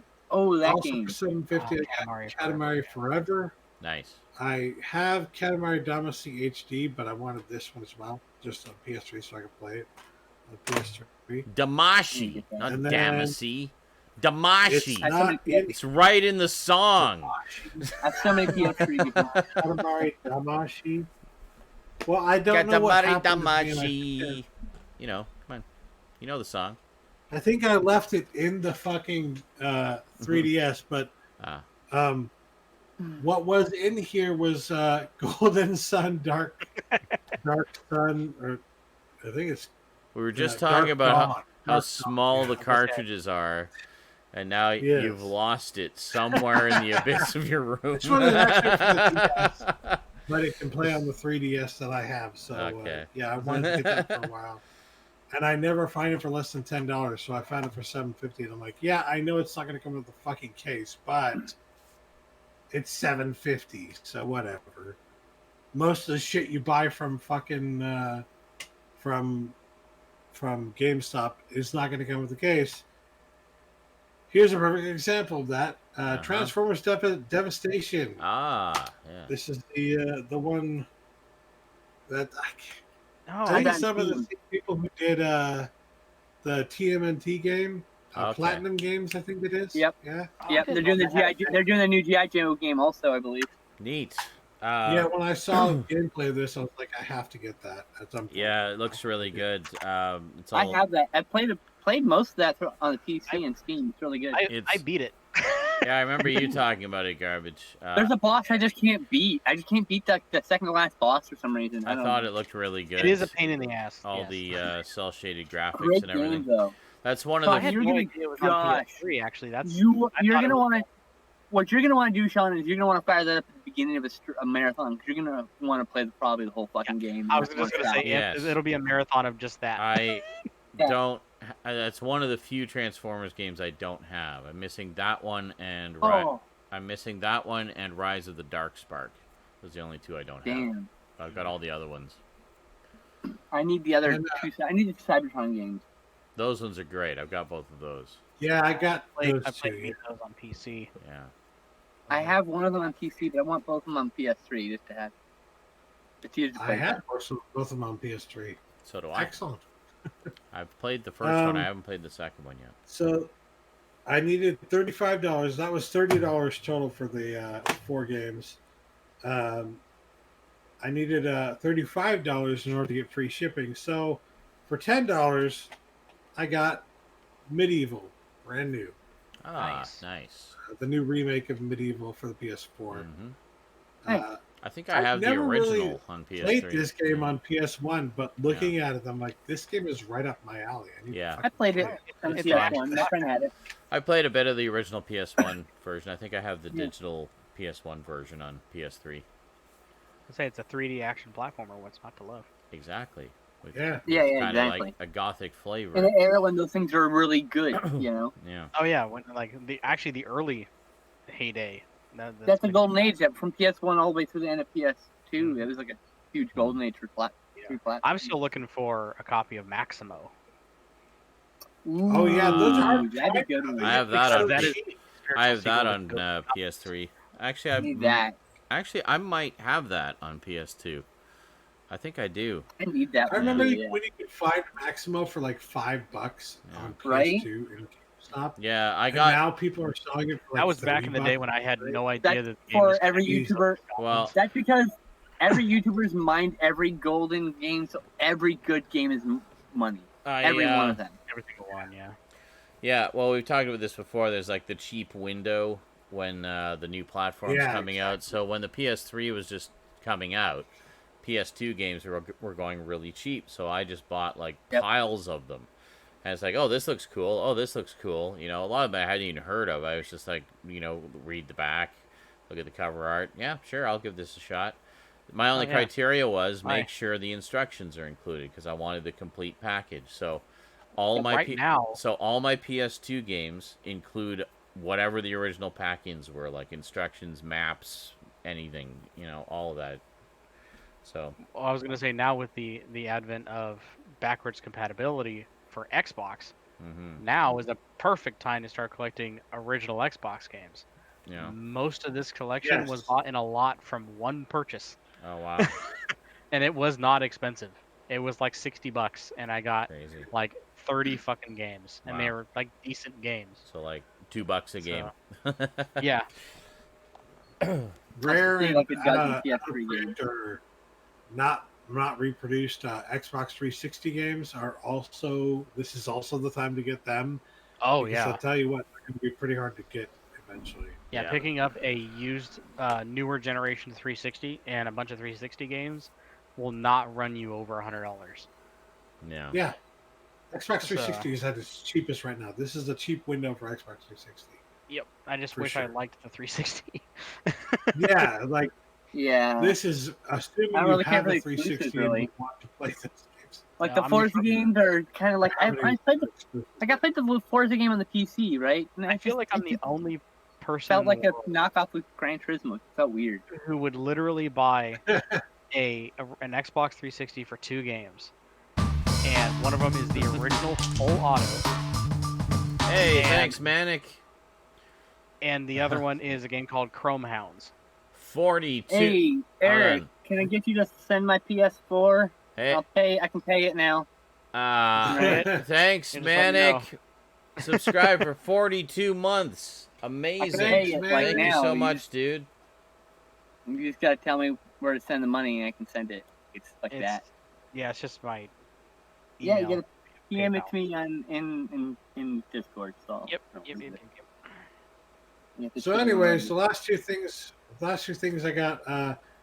Amazon had a buy two get one free deal on a lot of their titles that were already on sale. So I was looking through to see if there was anything that I would want to pair up, and I Mhm. found some things that were. One of them was $6. That one hasn't arrived yet for whatever reason. Okay. The other two were $7, so it brought it to $14 for three, Nice. which is like Oh, come on. $4.33 per title. So Yeah. not bad. That's good. A little over $4 for the new Adams Family movie. Ah, I need to get Oh. that. I really want to You get need to that. watch that with me. Yeah, I need to get I need We to that. watch watched it it again. together already. We can talk. I know. I want it again. And then Midway. I had very little interest in this, but for $4, I was like, okay, I'll give I it watched a it shot. earlier Why this year not? with a friend. It's okay. And And when was it look, good? it- It was okay. it's good, but it went in my. I'm probably never gonna watch this again pile. So when I move out, it's gonna sell. It's gonna go in the box of please sell this for me on eBay. Thank you. The last thing that arrived this week was a 2 terabyte Western Digital Blue hard drive for my new computer, which I don't know what I'm Yay. going to install because Okay. it didn't come with any like wires or anything. Oh, It well, does no, cost they you never. the- Dude, the hold Computer on. should come with it. Wait, they never do. Well, no, it's a They pre-built never. computer, so, yeah. Hello, they never do. You have to get the wires separately. They might come with Yeah. your tower though, so you just gotta wait. Possibly. I Not don't likely think though. they're You going to. usually have to get the Builder. cables separately. Just I was gonna depends on say- if they get them to or not. You know. They'll have the power cable, but wouldn't you'll need the SATA cable. Yeah, Yeah, you I can wouldn't get expect like them a to pack add of the you can get like a SATA pack cables. of 5 SATA cables off Amazon for like Yeah. nothing. So just get. I think one I of have those. some SATA cables. Yeah. It's just the power cable. I don't know if the motherboard I have is going to need like the older version of the power cable or the newer version of the power cable. I don't know yet. I need to get the computer first to find out. Yes, but it'll likely have the connection you need. I was gonna say Yeah, I've, it's I've pretty seen a lot standard. of Probably gonna have reviews SATA. of Yeah. just across the board general pre-built computers over the years, and very very few of them will actually provide the little box that your case usually would come in. Yeah. You know, Yeah. it would usually sometimes they will provide like the little box that has, you know, like extra SATA cables, the back plate, the something like that, because it's usually already installed. Yeah. But yeah, most of the time they just toss a power cable at you in the manual and say have a nice day. But it's not too expensive. It's like $10-15 total for everything you'd need. So Yeah. So Yeah. The expensive part is the drive. Yep. The bits are cheap. And it wasn't even that expensive. On sale, it was $50 for 2 terabytes. I'm like, you know what? There you go. I'll take it. So that's gonna be like your That's all I your really need for a storage new drive, computer. Yeah. just The for mass storage. whatever. Yeah. The new computer I'm getting has like 512 gig solid state. That's not going to be enough. So I knew I would need at least a little bit more. So Yeah. that's why I got that. Well, for storage anyway, but put all your games and Yeah. stuff on the SSD for sure. Yeah, exactly. For sure. So was that For everything? Sure. That's everything. All right. Excellent. Well, yeah, we're on Discord, so Sure. I'm backwards. Hello, me. Hi. How's it going? How am I? I'm good. Thanks for asking. All right. So, I'll He's just so easily amused. have the bigger camera so you can see a little better, but all the words will be backwards on this camera. So look on this camera to see everything forward. You see, it's like, okay. It'll be back to normal when we Okay. go back to cast. Anyway, I got 2 movies this week. One I got because it was cheap and sounded interesting, so I got it. The other is one that I've been waiting to hit Blu-ray for a very long time, and was mostly paid for with Amazon gift card money. So that's all thanks to you guys using my Amazon links. So thank you very much. You actually made one of the pickups this week possible. Excuse me. So first up, the cheap one. Another exciting title from Gold Ninja Video. Nice little independent label that Skinslip pointed us to. I picked up War God, which is an example of Taiwanese kaiju films. My copy of that's arriving soon, and I just ordered the rest of their titles I was missing. So. Excellent. So basically, this is just an obscure little kaiju movie from Taiwan, and it includes another obscure kaiju movie from Taiwan called Three-Headed Monster, and and there's likely a hidden movie on there somewhere because they always put hidden movies on there. Very nice, Probably is, yeah. very nice disc art. Probably another weird Taiwanese monster film of some sort. I hope so. And special effects film of some sort. yes. You know. And the booklet that comes with it, called nice little essay by Justin Decloux, Giant Monsters Destroy the World, where it's basically all about other obscure, not Godzilla or Gamera, kaiju movies from around the world. So a lot of ones here, some of which I'd heard of, some of which I'd never heard of. So very cool little I'm looking forward to article. finding out which ones I've heard of, because I've probably Yeah. heard of most of them. Yeah. But, I bet there's no surprises. But there's, You know? I don't know, there's some pretty obscure stuff in here. I think there's probably. I know. I'm waiting to see what surprises me, because there's Probably always something. Cause gonna, I think I know a lot about this weirdo cinema stuff, and I'm always surprised. yeah, Always. I'm sure there's going to be at least a few in there that are new to you, and you're probably going to want them all because I want them all. But there was a few there that I recognized, like, oh yeah, I've heard of that one. But yeah, anyway, it's a nice little sort of comprehensive look at obscure kaiju movies beyond sort of the big ones that everybody's heard about. So cool, very cool edition. It's a limited edition of 300. I got number 119. We take a look there. I don't know. I hope I get a lower number than you always, just so I can rub it in your face. I, Mine's more rare. Mine's more rare. I really don't care. But anyway, I know. Technically, every number is as rare as the next. They are equally rare. Yeah. There are those collectors that you care about. He having wrote the this lowest number numbers. on the cover slightly earlier in the day than he wrote the number on your cover. I know, right? Oh no. They're hand numbered.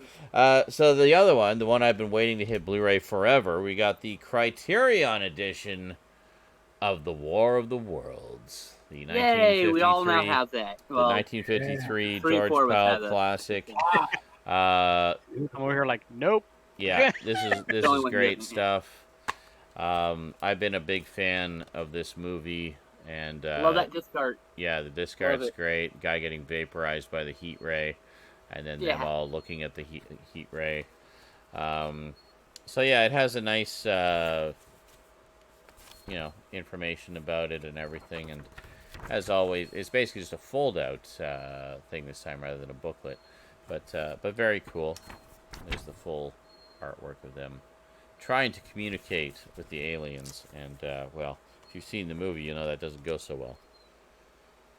New Criterion So what smell. you're saying is Criterion did a good job on this movie. I was Yes. looking off screen, and I come back and Sean's sniffing it. I'm like, what the fuck?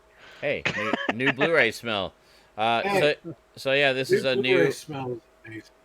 This is a new 4K digital restoration, so they really went all out with this. This has only been on DVD for a very, very long time. It's a Paramount release.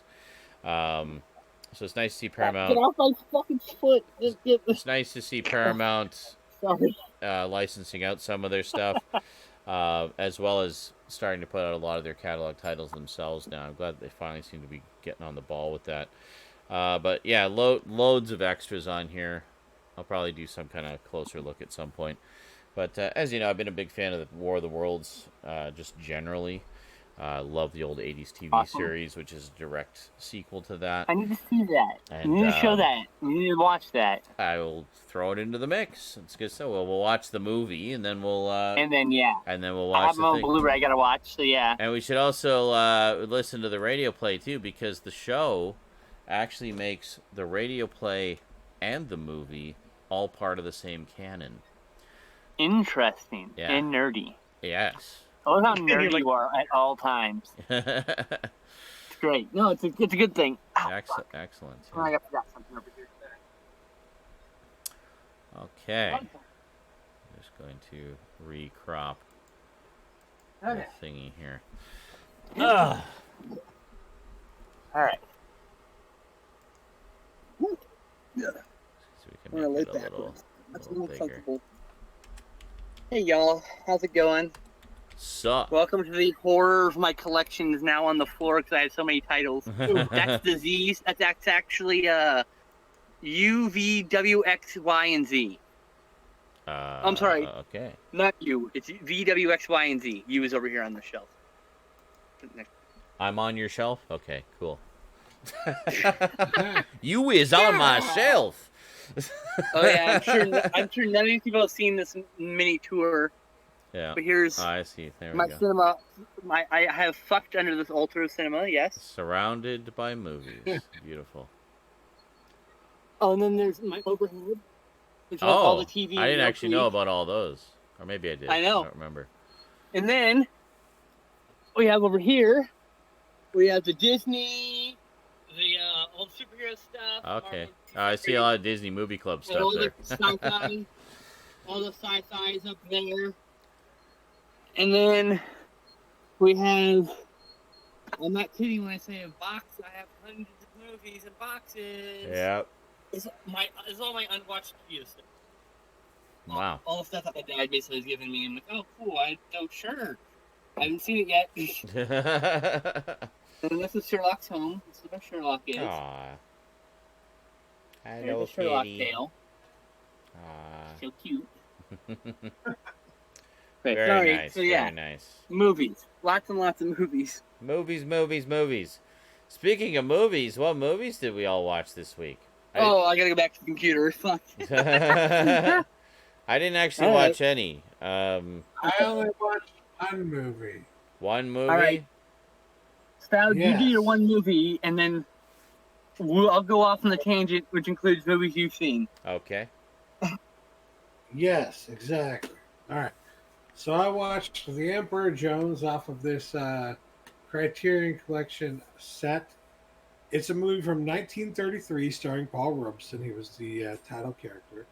And he actually, surprisingly, even though it was made outside of the Hollywood system, he was paid the exact same or close to the same amount as what a Hollywood actor would have been paid Mm-hmm. at the time in 1933. It was his first quote-unquote talkie film, and actually it was made before he went to the to a university in London where he got a degree. I can't remember what degree it was, but like he got a degree in a bunch of different studies. He's a very smart guy. Paul Robeson, for those who don't know, was a I call him a Renaissance man because he very much played a lot of different roles. He not only recorded over 200 different fucking songs in his career. He also made like dozens of movies at the same fucking time. So like, Didn't he he was a write and multi. direct? Did he direct anything? I don't remember if he directed anything, but I think he wrote something. I he think he wrote was, a few things too. If I'm not mistaken. I do know this though. He was also he was also involved in sports. He played not only in not the NCAA, that wouldn't have been around at that time, but he played college football, and eventually he played in the NFL. So like, Nice. he is a former NFL player, and he's in the Football Hall of Fame. So like, Holy shit. that's how good of a player he was. Not only was he good fucking sports, good at fucking sports, he was good at singing, and he was good at making movies too. He's a fantastic actor. So yes, Paul Robeson. If you want to see what he was up to, The Emperor Jones is a good one because that one is actually surprisingly available on HBO Max and Amazon Prime, and it's a pretty interesting movie. It kind of showcases a character who typically at this time in American history, especially in film history, would have been depicted as like the black guy getting his comeuppance. But in this case, servant or some other bullshit like yeah, always typecast no, like that shit. The black guy thinking he's good enough to become a very popular, very important character, only to get his comeuppance in the end because he's black. It's not depicted that way in this movie, though. In this movie, it's very much like this guy knows what he's doing, he knows what he's worth, and he's going to fucking get it. But he ends up like defeating himself in the end. It's not depicted as, the white man proves the black man wrong, so to speak. It's all like it's actually the people who end up denigrating him in the end and bringing him back to his own level, his actual level, are actually a bunch of other black actors, and that's something you see in movies with Paul Robeson at the time. Is like they aren't necessarily always depicting the same stereotypical racist tropes that you would see. That said, I will say this movie uses the N-word proficiently. I would say like there's at least 100 different fucking examples of the N-word in this movie, and Paul Robeson says a majority of them himself in his role. And it's based on a I don't know if it was a play or a musical. I think it was a musical. But yes, surprisingly at the time, he was also playing in the 20s the musical of Showboat, which then ended up becoming the movie that I got a few weeks ago on Criterion Collection here. Okay. So he had already played that role before he even got to the movie that he starred in, Showboat. That was not uncommon back then too. Like a lot of times, when they would do a movie based on a stage play, they would often cast some of the same actors from it. Yeah. Which is a little movie called Dracula, cool, you might have heard of. I was just waiting for you to say something. Yeah. I could jump the gun and just say, Lugosi! That is the one I was thinking of. All right, here we go. So, first, the first thing I watched was last Sunday morning. I watched the Banana Splits movie with my friend Angie. Oh, yay! It was a lot of fun. I really love this movie. Oh my god, it's I knew you were gonna like that one. I mean, I'm like, holy fuck. Yeah, I was not expecting this to be so fucking gory. Yes. Like I think it's gonna be a little gory, but I think it was gonna be like so excessively gory. All practical effects too. They did all old school. It's amazing. She just messaged me, "Yay! Call out Banana Splits." She's watching on her TV and messaging me on Twitter.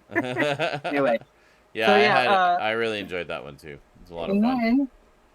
Then, tomorrow we're watching Dial Code Santa Claus, and she gets to watch Impaled 80s Grandpa, the movie. What's up? Impaled 80s Grandpa, the movie. Okay. Yeah. I can't wait to get back to my computer because I have ready to play pre-show and the movie Miami Connection, which we had a section between us. There's an inside joke we call it Cocaine Ninjas, but we don't with all caps. So it's Cocaine Ninjas. It's never just cocaine. It's Cocaine Ninjas.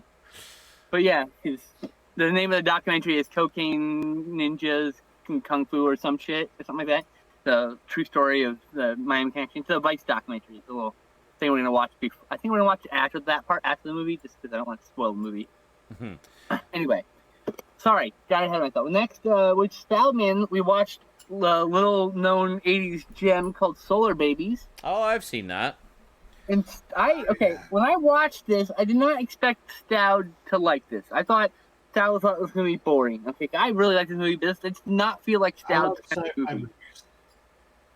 But what I'm Stoud... a huge sci-fi sucker. I liked it because I it's gave it like a 7 or 8 out of 10. I can't remember. I liked gave it a 7 out of 10. I liked it because it's dystopian sci-fi, which I like. It had Sarah Douglas in it, who of course was Ursa in Superman 2, and it had roller skating, which I like. So there you go. I like it because of Lucas Haas.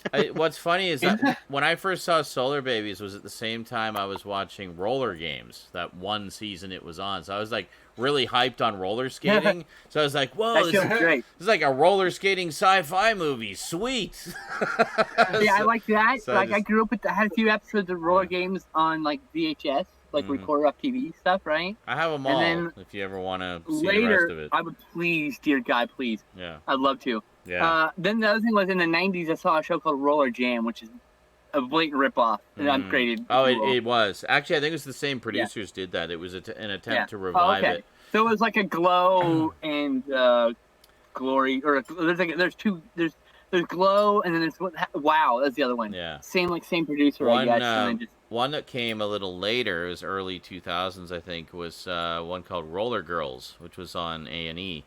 And I don't remember that at all. It was kind of a reality TV thing. Like they would show some stuff of the roller derby matches, but they also showed like the lives of the girls who were on the different teams and how I've known a lot of derby girls came up with the rivalries and stuff behind the scenes. They were all friends in real like off the rink, or off the but. They all had their teams, and they'd have their in the in-rink rivalries and stuff like that. And oh my God! But it was great. I really enjoyed it a lot. Yeah. Sorry, Legally Blind Gamer showed the Pepsi tapes to his mother, thinking she would enjoy the murder mystery. Oh yeah. He messaged me about this. Did you traumatize that poor one? Please say yes. That's no. He watched it to preview for himself to see if this would be something his mom might like, and decided, no. Oh, okay. Damn. I read that wrong. Fair enough. And he messaged me about it earlier this week, and I was saying, yeah, that movie's pretty intense and shocking in a lot of parts. Oh, yeah. It's not really a murder mystery. Understatement. Okay, so next we watched 1981's Lucio Fulci's The Black Cat. Oh, okay. I've seen that. I don't remember it, though. It was so long ago. Kind of like a giallo, kind of not. Yeah. It's an interesting movie. Stout knows that it kind of, because of the way the Black Cat murders people, it feels, and we get to learn people and then get murdered, right? Mm-hmm. Like it feels like it's almost like an anthology film, but not but with interwoven tales. I feel like linked with the story of the cat.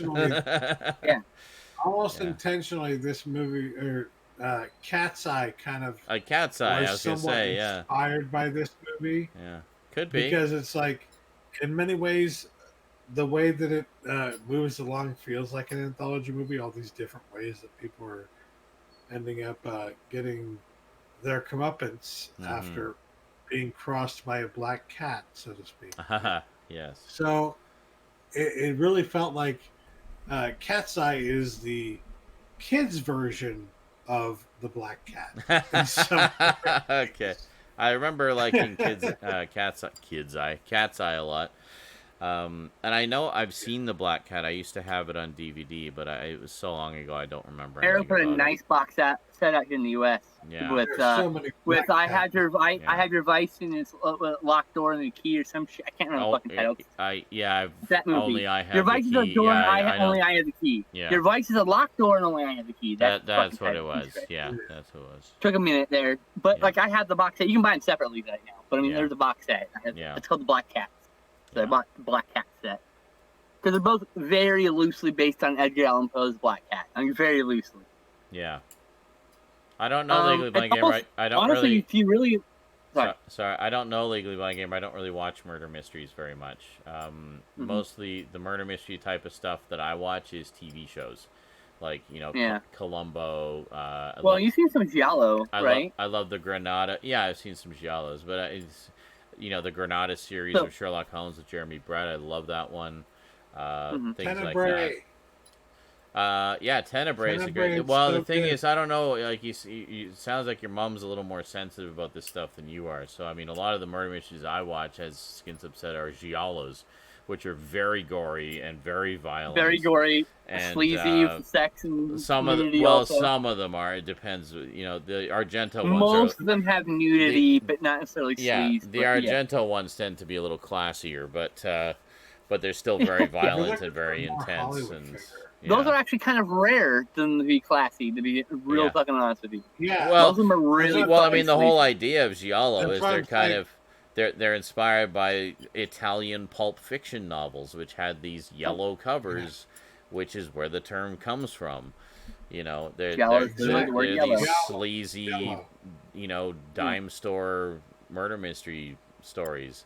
Yeah, it's not unlike how noir comes from the sleazy dime store murder mysteries as well. It does, yeah. But again, the French kind. Noir is a little classier. French. Noir French for black.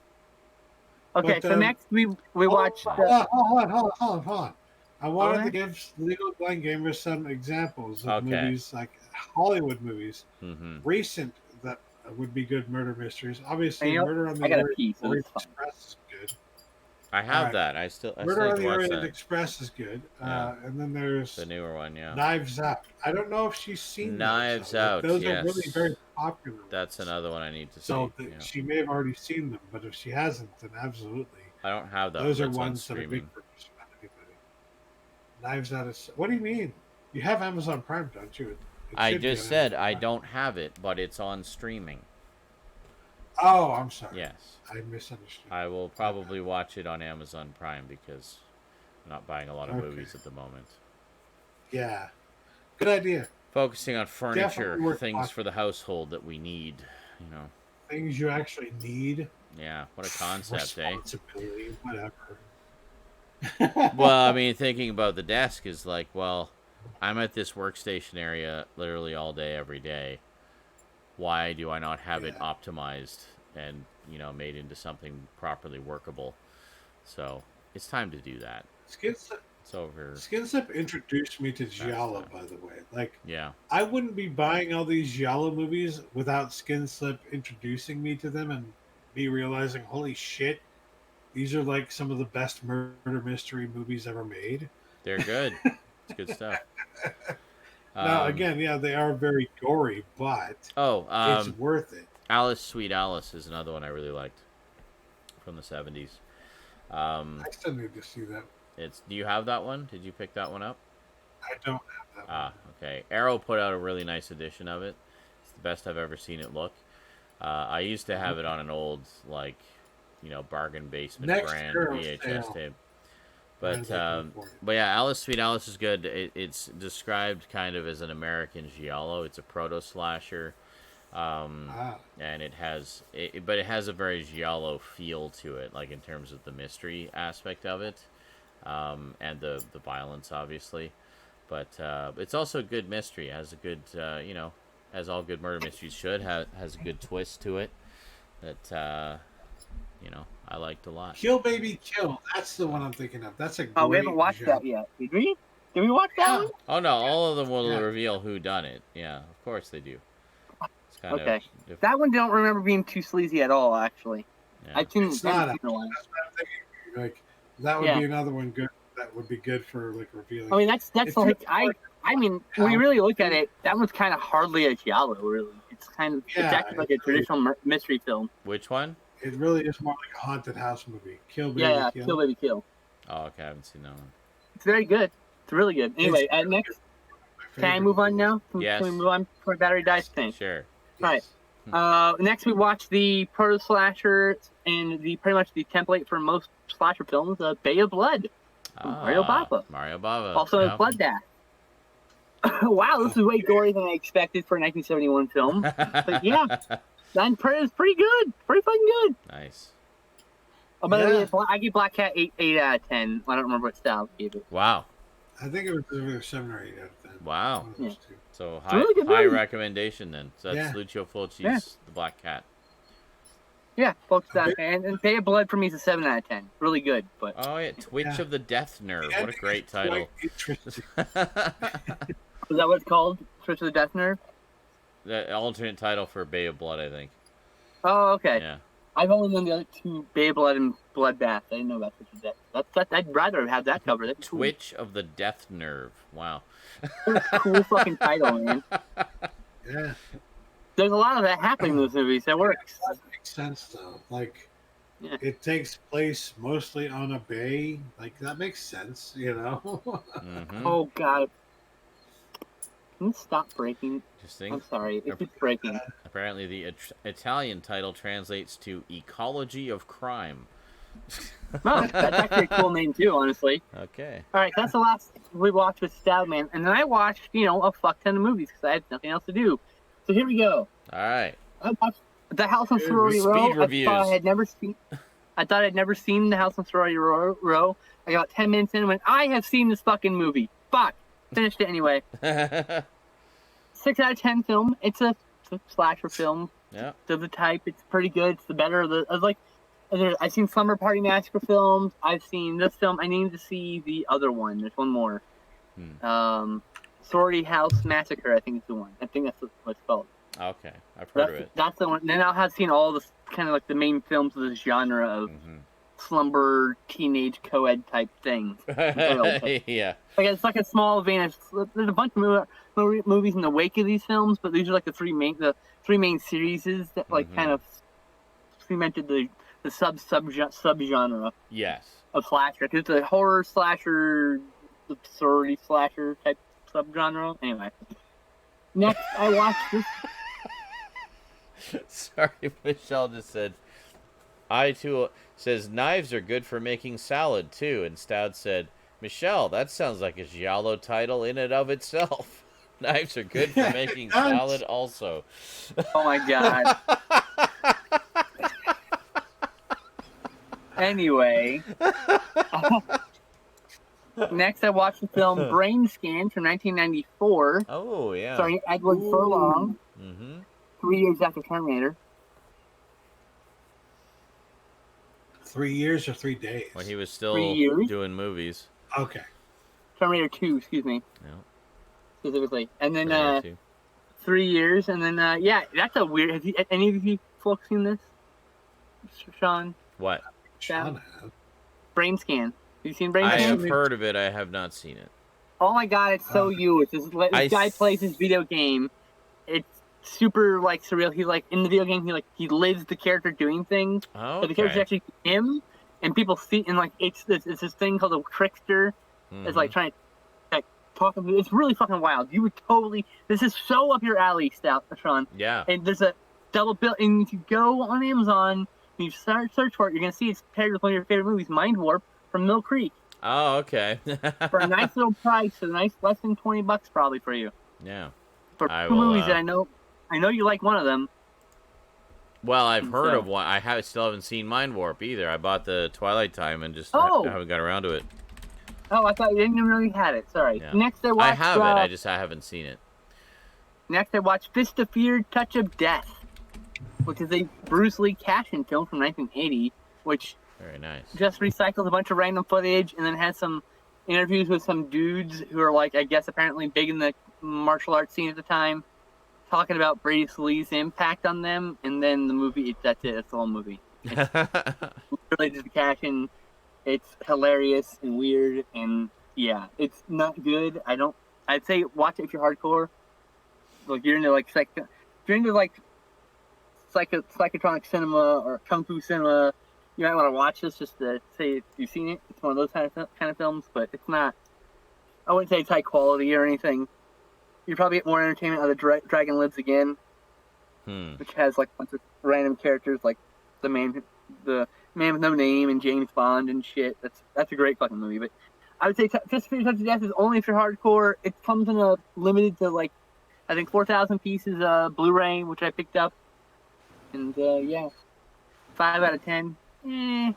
Next, I watched a movie called L.A. Wars, which came out in 1994, and it's a direct-to-video action film, kind of in the same vein as PM Entertainment, and very popular for video dorks like me. Very popular action company who made like balls to the wall, insane, nonsensical action films that are highly regarded and for some reason hard as fuck to find on disc. I've got a few of them in a collection of like VHS transfers. Mm-hmm. But LA Wars is like from people who worked there, but PM Entertainment had gone under, and they went over here and they made LA Wars. This is mullet cop. There's mullet cop. There's angry police captain. There's like crazy scene chewing mob boss. There's dopey fucking villains who all have their own fucking name. There's every trope you ever wanted. There's big explosions, lots of gunfights. Never a dull fucking moment. This movie's great. This is 7 out of 10. Would watch again. It's on a very limited Blu-ray from Vinegar Syndrome from their BSA titles. So that limited 4,000 pieces. I think it's one of the titles that sold out perhaps during this last sale. I don't know. We won't know until the site comes back. But there will be no other repressing. They told me. I don't. We'll see. I don't really care if they repress it. It doesn't bother me. Next, I watched Edge of the Axe. And this is done by a famous Spanish director. I'm going to pull his name up. I'm blanking on his name. Larraz something. Jose Ramon Larraz. He did a whole bunch of movies. I actually have a box set of his movies I haven't seen yet. I got during one of the sales. Edge of the Axe, if you've ever seen Pieces, this is like a diet Pieces. All the characters are a little weird. Mm-hmm. It's clearly written by someone who doesn't understand English. Okay. Translated, and it's acted over the top by a lot of people. It's a fun time. Not nearly as good as Pieces. That's why I said it's a diet Pieces. Diet Pieces, yeah. But it's really good, really fun. I really enjoyed it. That was a 7 out of 10 experience. That was good. 2 thumbs up. Next, I watched that Frank Stallone film I was talking about, Death Feud, aka Savage Harbor, another VSA title from Vinegar Syndrome. This is about this merchant marine guy, and this is boring fucking movie. Let me tell you right now. Some badass shit happens in the first 10 minutes, then it's just some dude moping about being lonely and shit, and then falling in love, and then his fucking girlfriend keeps having bad shit happen to him, and he's a fucking dope about everything, and then finally he's fucking takes revenge. Like, oh great, finally. Last 20 minutes of the movie, great. This movie was a waste of time. You can just pass on this one. Next, I watched this movie called The Crimson Cult, also known as Curse of the Crimson Altar from 1968. Stars Christopher Lee, Boris Karloff, Michael Goff, excuse me, Barbara Steele, Roger Avon, and, like, so many fucking people. Yeah, like so many random people show up in this movie. A lot of horror icons in there. It's based on I believe some sort of, I want to say it's based on like Dreams of the Witch House, something like that. Like partially. Anyway, it's if you know what cult horror is, like it's like, you know, Wicker Man. Yeah. This movie, Midsummer, a bunch of other movies. Like there's a bunch of cult films. This is one of those, not like a cult cinema, but like cult as in like there are cults involved. That one I watched the other week, The Thirsty Dead. Yep, that's it too. Yep. Yeah, cults in the middle of the wilderness in the mountains. Folk horror. The Devil's Rain also. Kind of, yeah. Oh, The Devil's Rain is such a good movie. You need to see that. Yeah. A good, I'm using air quotes. Mm-hmm. It's not cinema best. I don't like saying good, bad films. I don't like saying, and I don't like implying that art is bad anyway. So there's a French term for that. It's called nanar. Nanar Cinema. Nanar. Nanar. I'm saying it wrong first. Nanar. Yeah. Nanar. So it's Nanar Cinema. You know, it's high art, but it's a class of its own. Oh yeah. So yeah, Curse of the Crimson Altar, also known as the Crimson Cult here in the U.S. and probably Canada too. That's thumbs up for me. That's really good. Some cult intrigues. Sean, this is very much your speed. Mm-hmm. You'll very much like this movie. Very cool. And then last but not least, I watched this little ripoff of Carrie called Jennifer from 1978. It's not Carrie, it's Jennifer. Completely different. Yes. Very different, actually. Yeah. She is in this one of those snake worshipping Christian cults. And I guess her psychic powers that she can control the fucking snakes. Okay. And she, I guess, lost the power one day, and the snake bit a boy, and like it's her fucking rubber ducky moment where she's like, but like this movie's actually really well acted. I was so fucking angry because the pompous principal is like siding with the bullies and shit. Like fuck, everyone gets their fucking kind of comeuppance, and it's awesome. And oh my god, this is such a great movie. You should check out Jennifer. This comes highly, highly recommended. This is definitely a gem that not many people are talking about. Cool. This is one of those films. I like this those. is one of those.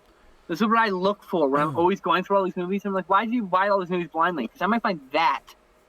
Nobody's given this. There's a few good reviews on Letterboxd, but like, not many people have seen this in my circle. So this was like a complete new film to me, and it was so fucking good. In fact, the next time there's a sale coming around, a Kino Lorber sale, I'm gonna say, Stout, you need to make sure you get Jennifer if it's available. Because Stoud's gonna want to see this movie. He's gonna like this movie too. You're gonna probably give this a 7 out of 10 like I did, Stoud. And that's it. That's all the movies I watched. It was a lot. That was a lot. I thought that was from another company. Is that Kino Lorber? Kino Lorber, what? Jennifer. Yeah. Okay. I also I looked up Brain Scan. Apparently, there's also a Scream Factory release. Yes. That's what I see. I already had Mind Warp also. Yeah. So I bought the Scream Factory release for $8 more, $10 more. Nice. Yeah. Have to double dip. Yeah. How much I didn't want to double dip. But I mean, I figured that'll probably be a little better quality anyway. So. It is, Yeah. in fact, way better just- quality. Okay. I compared. Yeah, I'll probably grab that one. Garbage. Did you watch any movies this week? I watched Kung Pao Enter the Fist again. For the Oh, hell 8,000th yeah! time. That movie's so ridiculous. Was it inspired by my use of the cow, like, punching the others? Yeah. I used kind that of. gif. Oh, the cow squirting at the guy. Yeah. The one I always Squirting whisper milk to at the guy. coworkers as I'm walking by, I just go, "Let me know if you see a Radio Shack." And walk by. I'm sure your coworkers are like, what? Okay. I'm coming. I love that one. I Well- still like that. I am Ling's father. Wee-o, wee-o, wee-o, wee. Oh, Yep. Oh god, still remember that. The last time I saw it was when we saw it together. It was a couple years ago. yeah. The DVD's hard to get now. It's like, god damn it. Is it? Yeah. Glad I Yeah. own it. I'm glad I wish got I- it when I did. Well, fuck both of you. There. Put it out on Blu-ray already. I know it needs to be a Blu-ray. Yeah. Absolutely. Put it on That'd a be a day one purchase Blu-ray. for me. It should be like a deluxe edition with the movie and then the movie that they butchered to make the movie. Exactly. as a And then a bonus bunch of feature. behind-the-scenes Yeah. footage so you can see how they did all of it. Yeah. I mean, like, exactly. there's a documentary apparently about that stuff they never released. Yeah. Is There's it 20th Century Fox? I think there's it one- should be a Disney title now. Fuck. there's one that Gold Ninja put out actually that's like that, where it's a movie that was Mhm. a butchered version of another movie, and then as a bonus they have the original movie on there. And that's how it should be. Yeah. That's how they- Yeah, they have. What is it called? What are they actually saying? I think that's what it is on the DVD. No, okay. Yeah. Oh, right. They have the original audio track of what they were actually saying to make it look like it was bad dubbing. Okay. Oh god. That would be hilarious. It's going like, See? I will defrost them. I was like, it's just like, oh god, there's so many. It's just like random shit. And then like when it goes to like the actual clips from the old movie, it just cuts to the original audio. Yeah. So you get to hear like bits of the original audio of what, you know.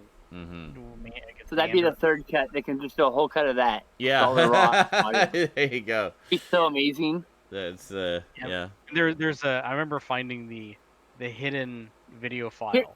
This is what I want. Okay. Now there is I'm sorry, Eric, but it just came to me before I lose the thought. There's a feature on a few sets, but specifically the Pieces set. Speaking of Pieces earlier, called the Vine Theater Experience, where it's a live audience reacting to the movie. That needs to happen. They need to do that for Kung Pao.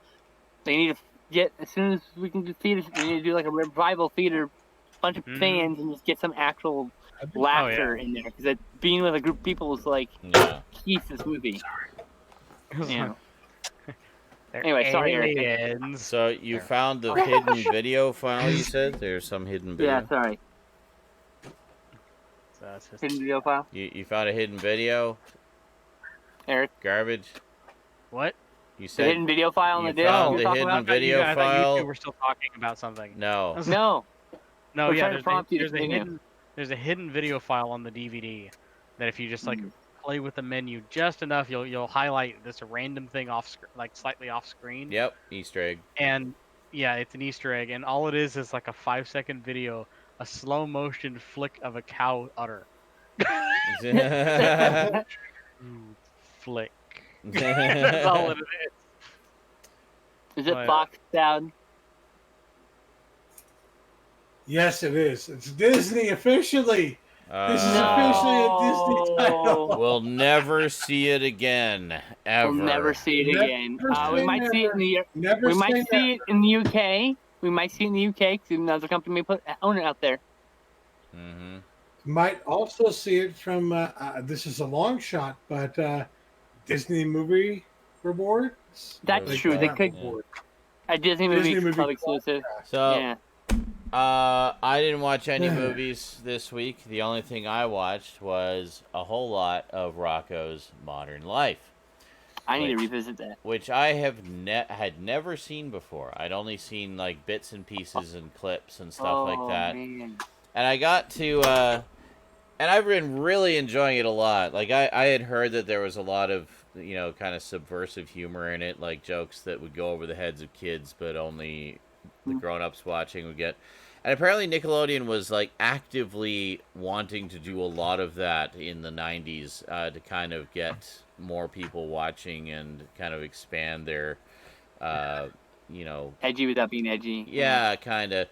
But so they were getting a lot of these independent creators and accepting their pitches and stuff and just experimenting with all kinds of cool things. Klasky Kasupo did Real Monsters and look, it's considered the golden age for a reason. And we had, there was a lot of creativity happening in that period. So anyway, Rocco's Modern Life, it's basically about a wallaby who's just trying to cope with modern living essentially, and his buddy Heifer, who is a cow, well, a steer technically, and and their dog and his dog Spunky.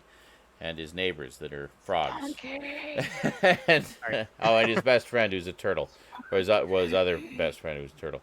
But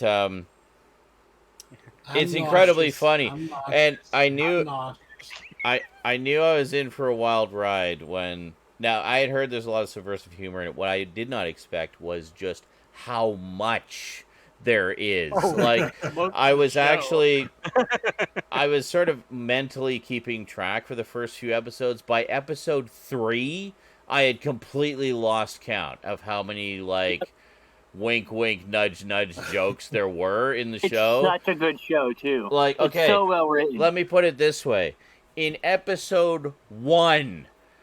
The very first, each episode is 2 stories. The very first story of the first episode, there's a deliverance joke. Yeah. No kid will have seen Deliverance at that point. He's doing, he basically goes to like a health spa. He's trying to get in shape. And he gets on like an exercise bike. And you can pick a movie to watch while you're exercising, I guess, to take your mind out and pass the time. And he's like, oh, these look pretty good. And he goes and he's like, no, wait, I didn't want to pick that one. And then it's deliverance. Like, oh God, where are they going with this? And then it goes straight to like a hillbilly saying, I'm going to make you squeal, piggy. And I'm like, what? and then he picks up a pig and then a feather and then starts tickling the pig and then the pig squeals. And I'm like, holy shit. Like, how are they getting away with? And then what was it? I was watching one with Rose the other day. She's just like, oh, this looks fun. Can I watch this with you? Like, yeah, sure. So I was watching with Rose, and it was one where they got completely brainwashed by the Home Shopping Network and end up buying like this super duper vacuum. And first off, there were so many double entendre jokes about sucking through the entire episode. That's one of my favorite episodes, actually. It was brilliant. And then there's like a special setting for vacuuming the dog. So they vacuum Spunky. And they're like, oh, that turned out really good. And it's like, oh, we'll have to try the neutering feature later. And then it's they just flat out said it. The neutering feature. The picture on the panel is a picture of a dog with an arrow pointing to 2 baseballs. I'm just like, holy shit! How did they get away with this? But there was another one. It was the same episode actually. It's the same episode where it just the vacuum basically just runs wild and starts just sucking up everything in the neighborhood. And then at one point, there's just this little idyllic scene of this tall grass, and there's these fairies floating around over the grass, and they are clearly naked. They're just without nipples, but they're very naked fairies. These little fairies just flitting about. And then the suck-o-matic comes blasting through and sucks up the fairies and the grass. And then with the grass gone, you just see this gopher sitting there, this scuzzy gopher sitting there in his underwear with a pair of binoculars, going like, oh, like, so he was checking out the fairies, right? Still, my favorite is. But oh my God, there's just so much. So needless to say, I've been absolutely loving it. It's still, by the way, his turtle friend's name is Filbert. Filbert, that's right, yeah. Yeah, and it's the one where they're at the Super Lot comic book shop. Oh yes, and it's Super Lot of Comics. Yeah, Super Lot of Comics. That's what it is. And he's sitting there and he's talking to Rocco, and he's talking about the trials of life and stuff like that. And he's just going. That's where we use the line all the time. Yes. He goes, turn the page. Wash your hands. Oh, the ink rubs off on your fingers. It runs off on your fingers. Turn the page. Wash your hands. There was page, and then you wash your hands. Then you wash your hands. And then you have to turn your page again, and then you wash your hands again. Yeah, I just saw the episode where Filbert was fulfilling his lifelong dream to be a lounge singer. Which was I love that episode. Oh my God. And he's like listening to the fucking tape with that the fucking like self-affirming shit on it. That's right. Well, and then he goes on to he needs another hit of the self-confidence tape, so he puts the other side on, and then he goes back out on the stage, and he's thought, now it's really important to have a good ice box, and he's just like going on and on. And then Rocco looks at the tape, and the other side is how to sell ice to Eskimos. so he comes off stage, and he's like, he actually meets the fucking guy. And he's like, how'd the show go? It's like, oh, it went great. Everybody had a great time, and I sold a refrigerator to some guy from Norway. Here's one, and it made it around the internet like not too long ago, and it was on like the 10 secret filthy jokes in old kids cartoons. Oh God! And this one showed up, and it was the one where Rocco's going to get a job, and he gets the job at a telemarketing hotline. Yes, that is one of the ones I saw. Yeah, it's not specifically said. No. But I had to pull up a picture just to make sure, because I remember that there's something in his cubicle and it's stuck on the wall. Yep. And it's like rules on what to be. And it says one-on-one hotline. And it says, remember, be hot, be naughty, be courteous. Yes. And he's on the phone. And he's on the phone. And It's like the whole scene lasts like 10 seconds, but he goes there. He's like, "Oh, specialty phone operator. That sounds interesting." So he goes, and he just cuts to. You see the sign, you see the thing, and he's just, "Oh baby, oh baby, oh baby." Oh god. It's like Rocco. it's like Mrs. Bighead. How it saber sounds. There's a couple of things that apparently got censored. They went a little too far in the eyes of Nickelodeon. They were on the original airings, but they actually got cut from the repeats and the DVD releases. There's apparently one scene where Rocco is picking berries from a bush, and he picks some berries that are hanging fairly low in the bush, and then a bear comes running out of the bush, clutching between its legs. I remember seeing that. Holy shit. I remember it too. Yeah. I can That see why that scene Yeah. is gone now, apparently. I think you can find the clip on YouTube, but and there was some other one about I think it's Rocco and Hef go to a hotel, and there's a sign there advertising hourly rates, and they're like, "Yeah, we're gonna need a room for the whole night," and the clerk is just like, "Hoo-wee!" So now all that remains of that scene is just them walking up to the hotel, and then the whole scene of the clerk is gone, apparently. What's hilarious about Rocco's Modern Life is when it was originally airing when I was a kid, I was allowed to watch Rocco's Modern Life, but I wasn't allowed to watch Ren and Stimpy. What? Okay, well, Oh yeah, Ren and Stimpy's was the Yeah. one Like that Rocco's Modern Life was like the alternative to Ren and Stimpy.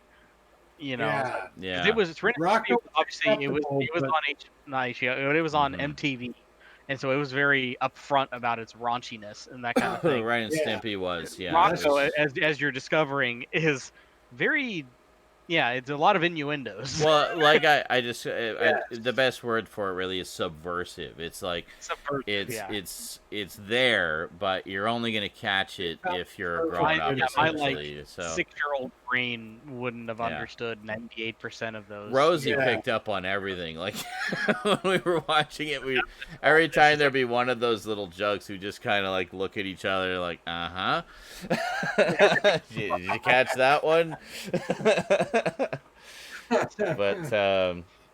But yeah, we're she's watched a few of them with me, and I've been watching most of it just on my own, and is having an absolute blast at this show. It's such a treat. So yeah, now I can watch the whole darn thing, and then watch the Netflix movie afterwards. I was watching the Speak show. of the devil. I forgot to log out of my troll account. Oh, that was you. That Summit. actually was Yeah. me. Dad, hi. I swear to God, I'm not a troll. I just forgot to log Which out. one Yeah, was- okay. Which one Very is funny. it? I enjoy watching. Oh, right, of course. Duh. Summit 4201 is Rosie. Yes. I made like 3 Oh, troll okay. accounts to fuck with you. Oh. Ah, Jesus Christ. That's what he thinks the troll accounts. But That's yes, right. it's very good. And I do pick up on a lot of the innuendo. Yeah. It's funny. Yeah. Apparently, according You're to old the enough to Gamer, make sense. there was a Rocco's Modern Life game for the Super Nintendo. Yes. The entire game was an escort mission. The game was called Rocco's Modern Life Spunky's Dangerous Day. So basically, you had to I keep remember Spunky renting from getting that, killed, I yes. guess. Yeah. Oh well. Are you able to try and figure out basically Duh, why? not right now. Just looking after Spunky the whole damn time. I only rented it that one time because when I realized it was just a fucking escort mission, I was I'll like, turn it on okay, when I I'm get done up. with this. I'm not going to be sleeping in. I'm on a day schedule now, okay? Because I have to be. But don't be bugging me to turn on the Wi-Fi when I'm trying to sleep. Just read a book or watch a movie or something. I don't know why Seinfeld theme just popped into my head. Part of the new scheduling is I have to turn the Wi-Fi off at night to ensure that Rosie is not staying up late making noise, doing internet-y things. So, as I'm sure sucks, fucking as I'm neighbors. sure you can imagine, she's not liking that. But hey, we're both having to make I sacrifices understand here. entirely. Yeah. Yeah, exactly. I don't like your neighbors right now. Don't hate me, hate the neighbor. Yeah, exactly. Yeah. But Rocco, I think you're gonna love the 20 years later version of Rocco they did. I still need to see that. Yeah. It was so good in so many different ways. It was perfect. It was only 45 minutes, but it was like. Was it the best really? 45 I thought it was like a movie. of, like nostalgic stuff that I've seen in a long time. Oh. You know, it's not like a feature length movie. I but thought it'd it's be at least like 70 minutes or something. But Nintendo's been doing, or not Nintendo, Nickelodeon has been doing. no. I would say that's one of my favorite. That's such a good special. It's beautiful, in fact. Yeah. I cried so hard. Well, was the I'm definitely same, looking forward to it. It's great. This set was sent to me by Frank. Of course, it was one of the many titles he sent me, and it's funny. It's funny because I'd been talking about it before, just as one that I'd been wanting to check out, and yeah, I've been really enjoying it. And this is actually the Shout Factory set that came out a few years ago, so it's the one that's actually more expensive now.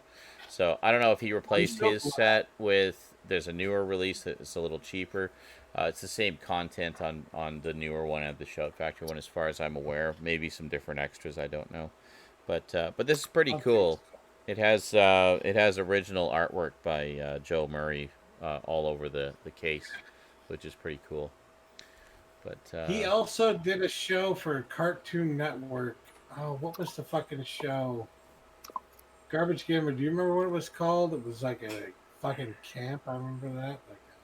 Camp Laszlo.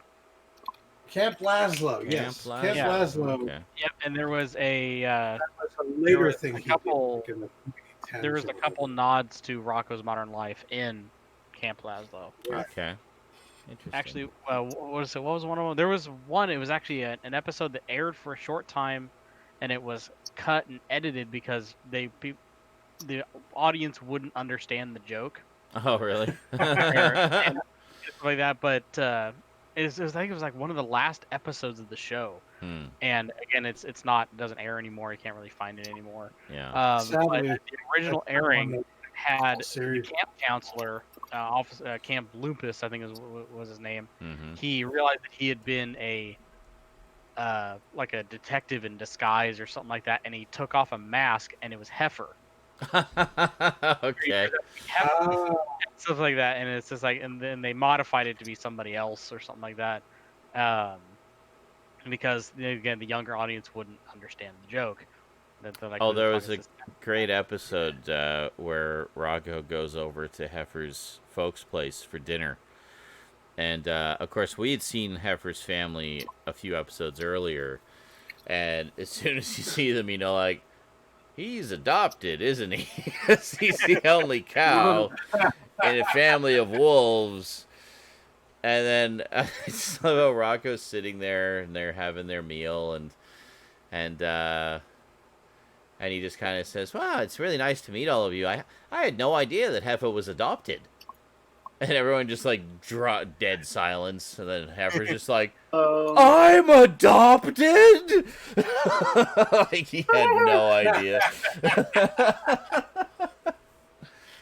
It's a good old lovable idiot character. Yeah. And what's interesting to me, we talk about SpongeBob a lot. Apparently, Rocco's Modern Life is where Tom Kenny kind of got his big break. He is the voice of Heifer. So he actually plays the lovable idiot in this one. Instead Heifer is SpongeBob. Heifer is SpongeBob. Yeah. That what? Sorry? I'm totally Filbert. I'm Filbert. Yep. Totally me. Okay. Filbert is me. Cool. No, I'm Heifer. Yeah. You definitely have her now. All right. So anyway. But yeah, like, yeah. I love that Tom Kenny went on to do a bunch of different things. After Rocco's Modern Life, he did Mr. Show with Dave and Ooh, what's his face? Oh, yeah. Dave. and Dave Cross and the Tom. other guy. making thanks. Yeah. Dave Cross, David Cross, and that other guy. The guy Making from the video Yeah, game and Breaking Bad. Steve Odenkirk. Steve Odenkirk, Odenkirk. yeah. Steve Steve Odenkirk, Odenkirk. yeah. Right. Making, Which was a great show. If you haven't seen it. making the video game reference for Tom Kenny. He's the voice of Spyro the Dragon. Yeah, Legally Blind Oh, Gamer yeah. just mentioned that too, yeah. Oh, I see the voice. Oh, that's interesting. The voice actor for Rocco actually voiced Spyro in the first game. Then in the sequels, Tom Kenny took over just like both of them. Yep. Wow. I am an ice cream cone. Cool. I am delicious. Would you like to lick me? No. Oh my! Oh my. He's Nope. just pouring all that I'm not a soft, fan creamy of goodness. Flavor Deshaun. Are you what? Worm disease? Have you ever played any of them? He talks all the time in the original games. If you've only seen him in Skylanders, there's not a lot of talking in those other than the characters you get the missions from. I don't think, but no, in the original games they talked all the time. Yeah, he's out there to get nasty Nork. It's one of those characters I'm surprised never got an animated series. Yeah, well, Oh, yeah, Spyro? Spyro didn't. Skylanders did though. Skylanders. Well, did. yeah, but Yeah, Skylanders Academy. Rosie used to watch not the it. same thing. Well, no, like you want Back just a in the day. proper Spyro, yeah, like 2D Yeah. animated show. That would have Late been 90s nice. animation. Yeah, that would have been cool. I would say, yeah, Rocco was one of the first shows where Tom Kenny really got a start. But then, Yeah, like, if you want to see him as Tom Kenny performing like not stand up, but like sketch the kind of comedy. you see in SNL essentially. Yeah. Then Mr. Show, he Yeah. has a few roles in the show. Hmm. Fantastic.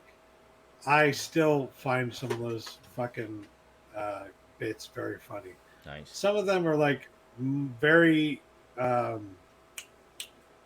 immature, I guess you would say, to the point where like you watch it now, you're not necessarily going to find it as funny as you did when you're a teenager.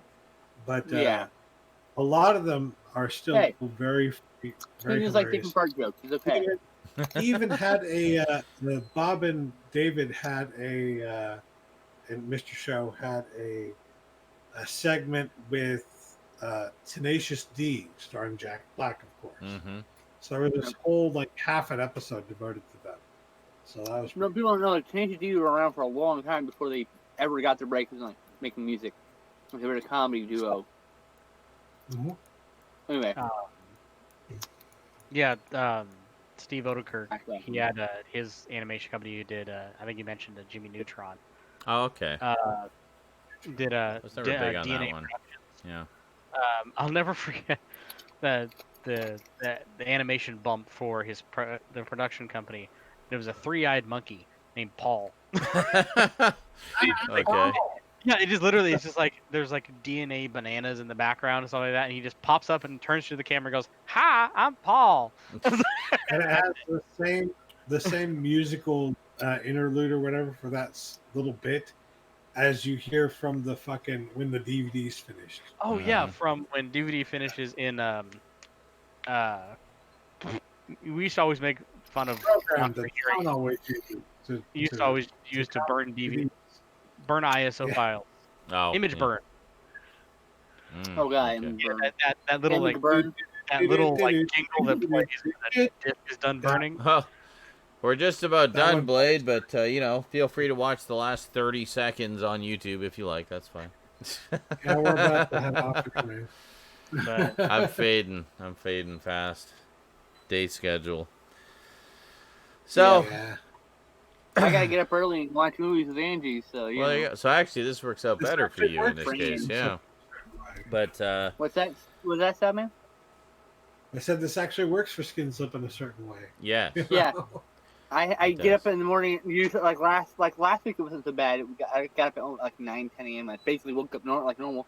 But like the week before that, I got up at 6 a.m. to watch movies because she's on the East Coast, and- yeah. And it's so hard to find people who watch the same dumb movies I want to watch. So, Well, you know. yeah, we are a rare breed. Yeah. But that's what makes us special. Yeah.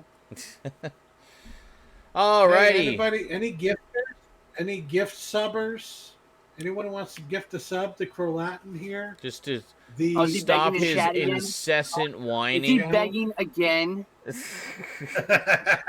Always. He begs like every other month. My life practically. is e-begging. Anyway, Worm disease. I wake up early tomorrow to spot llamas. Yes, that is your skill.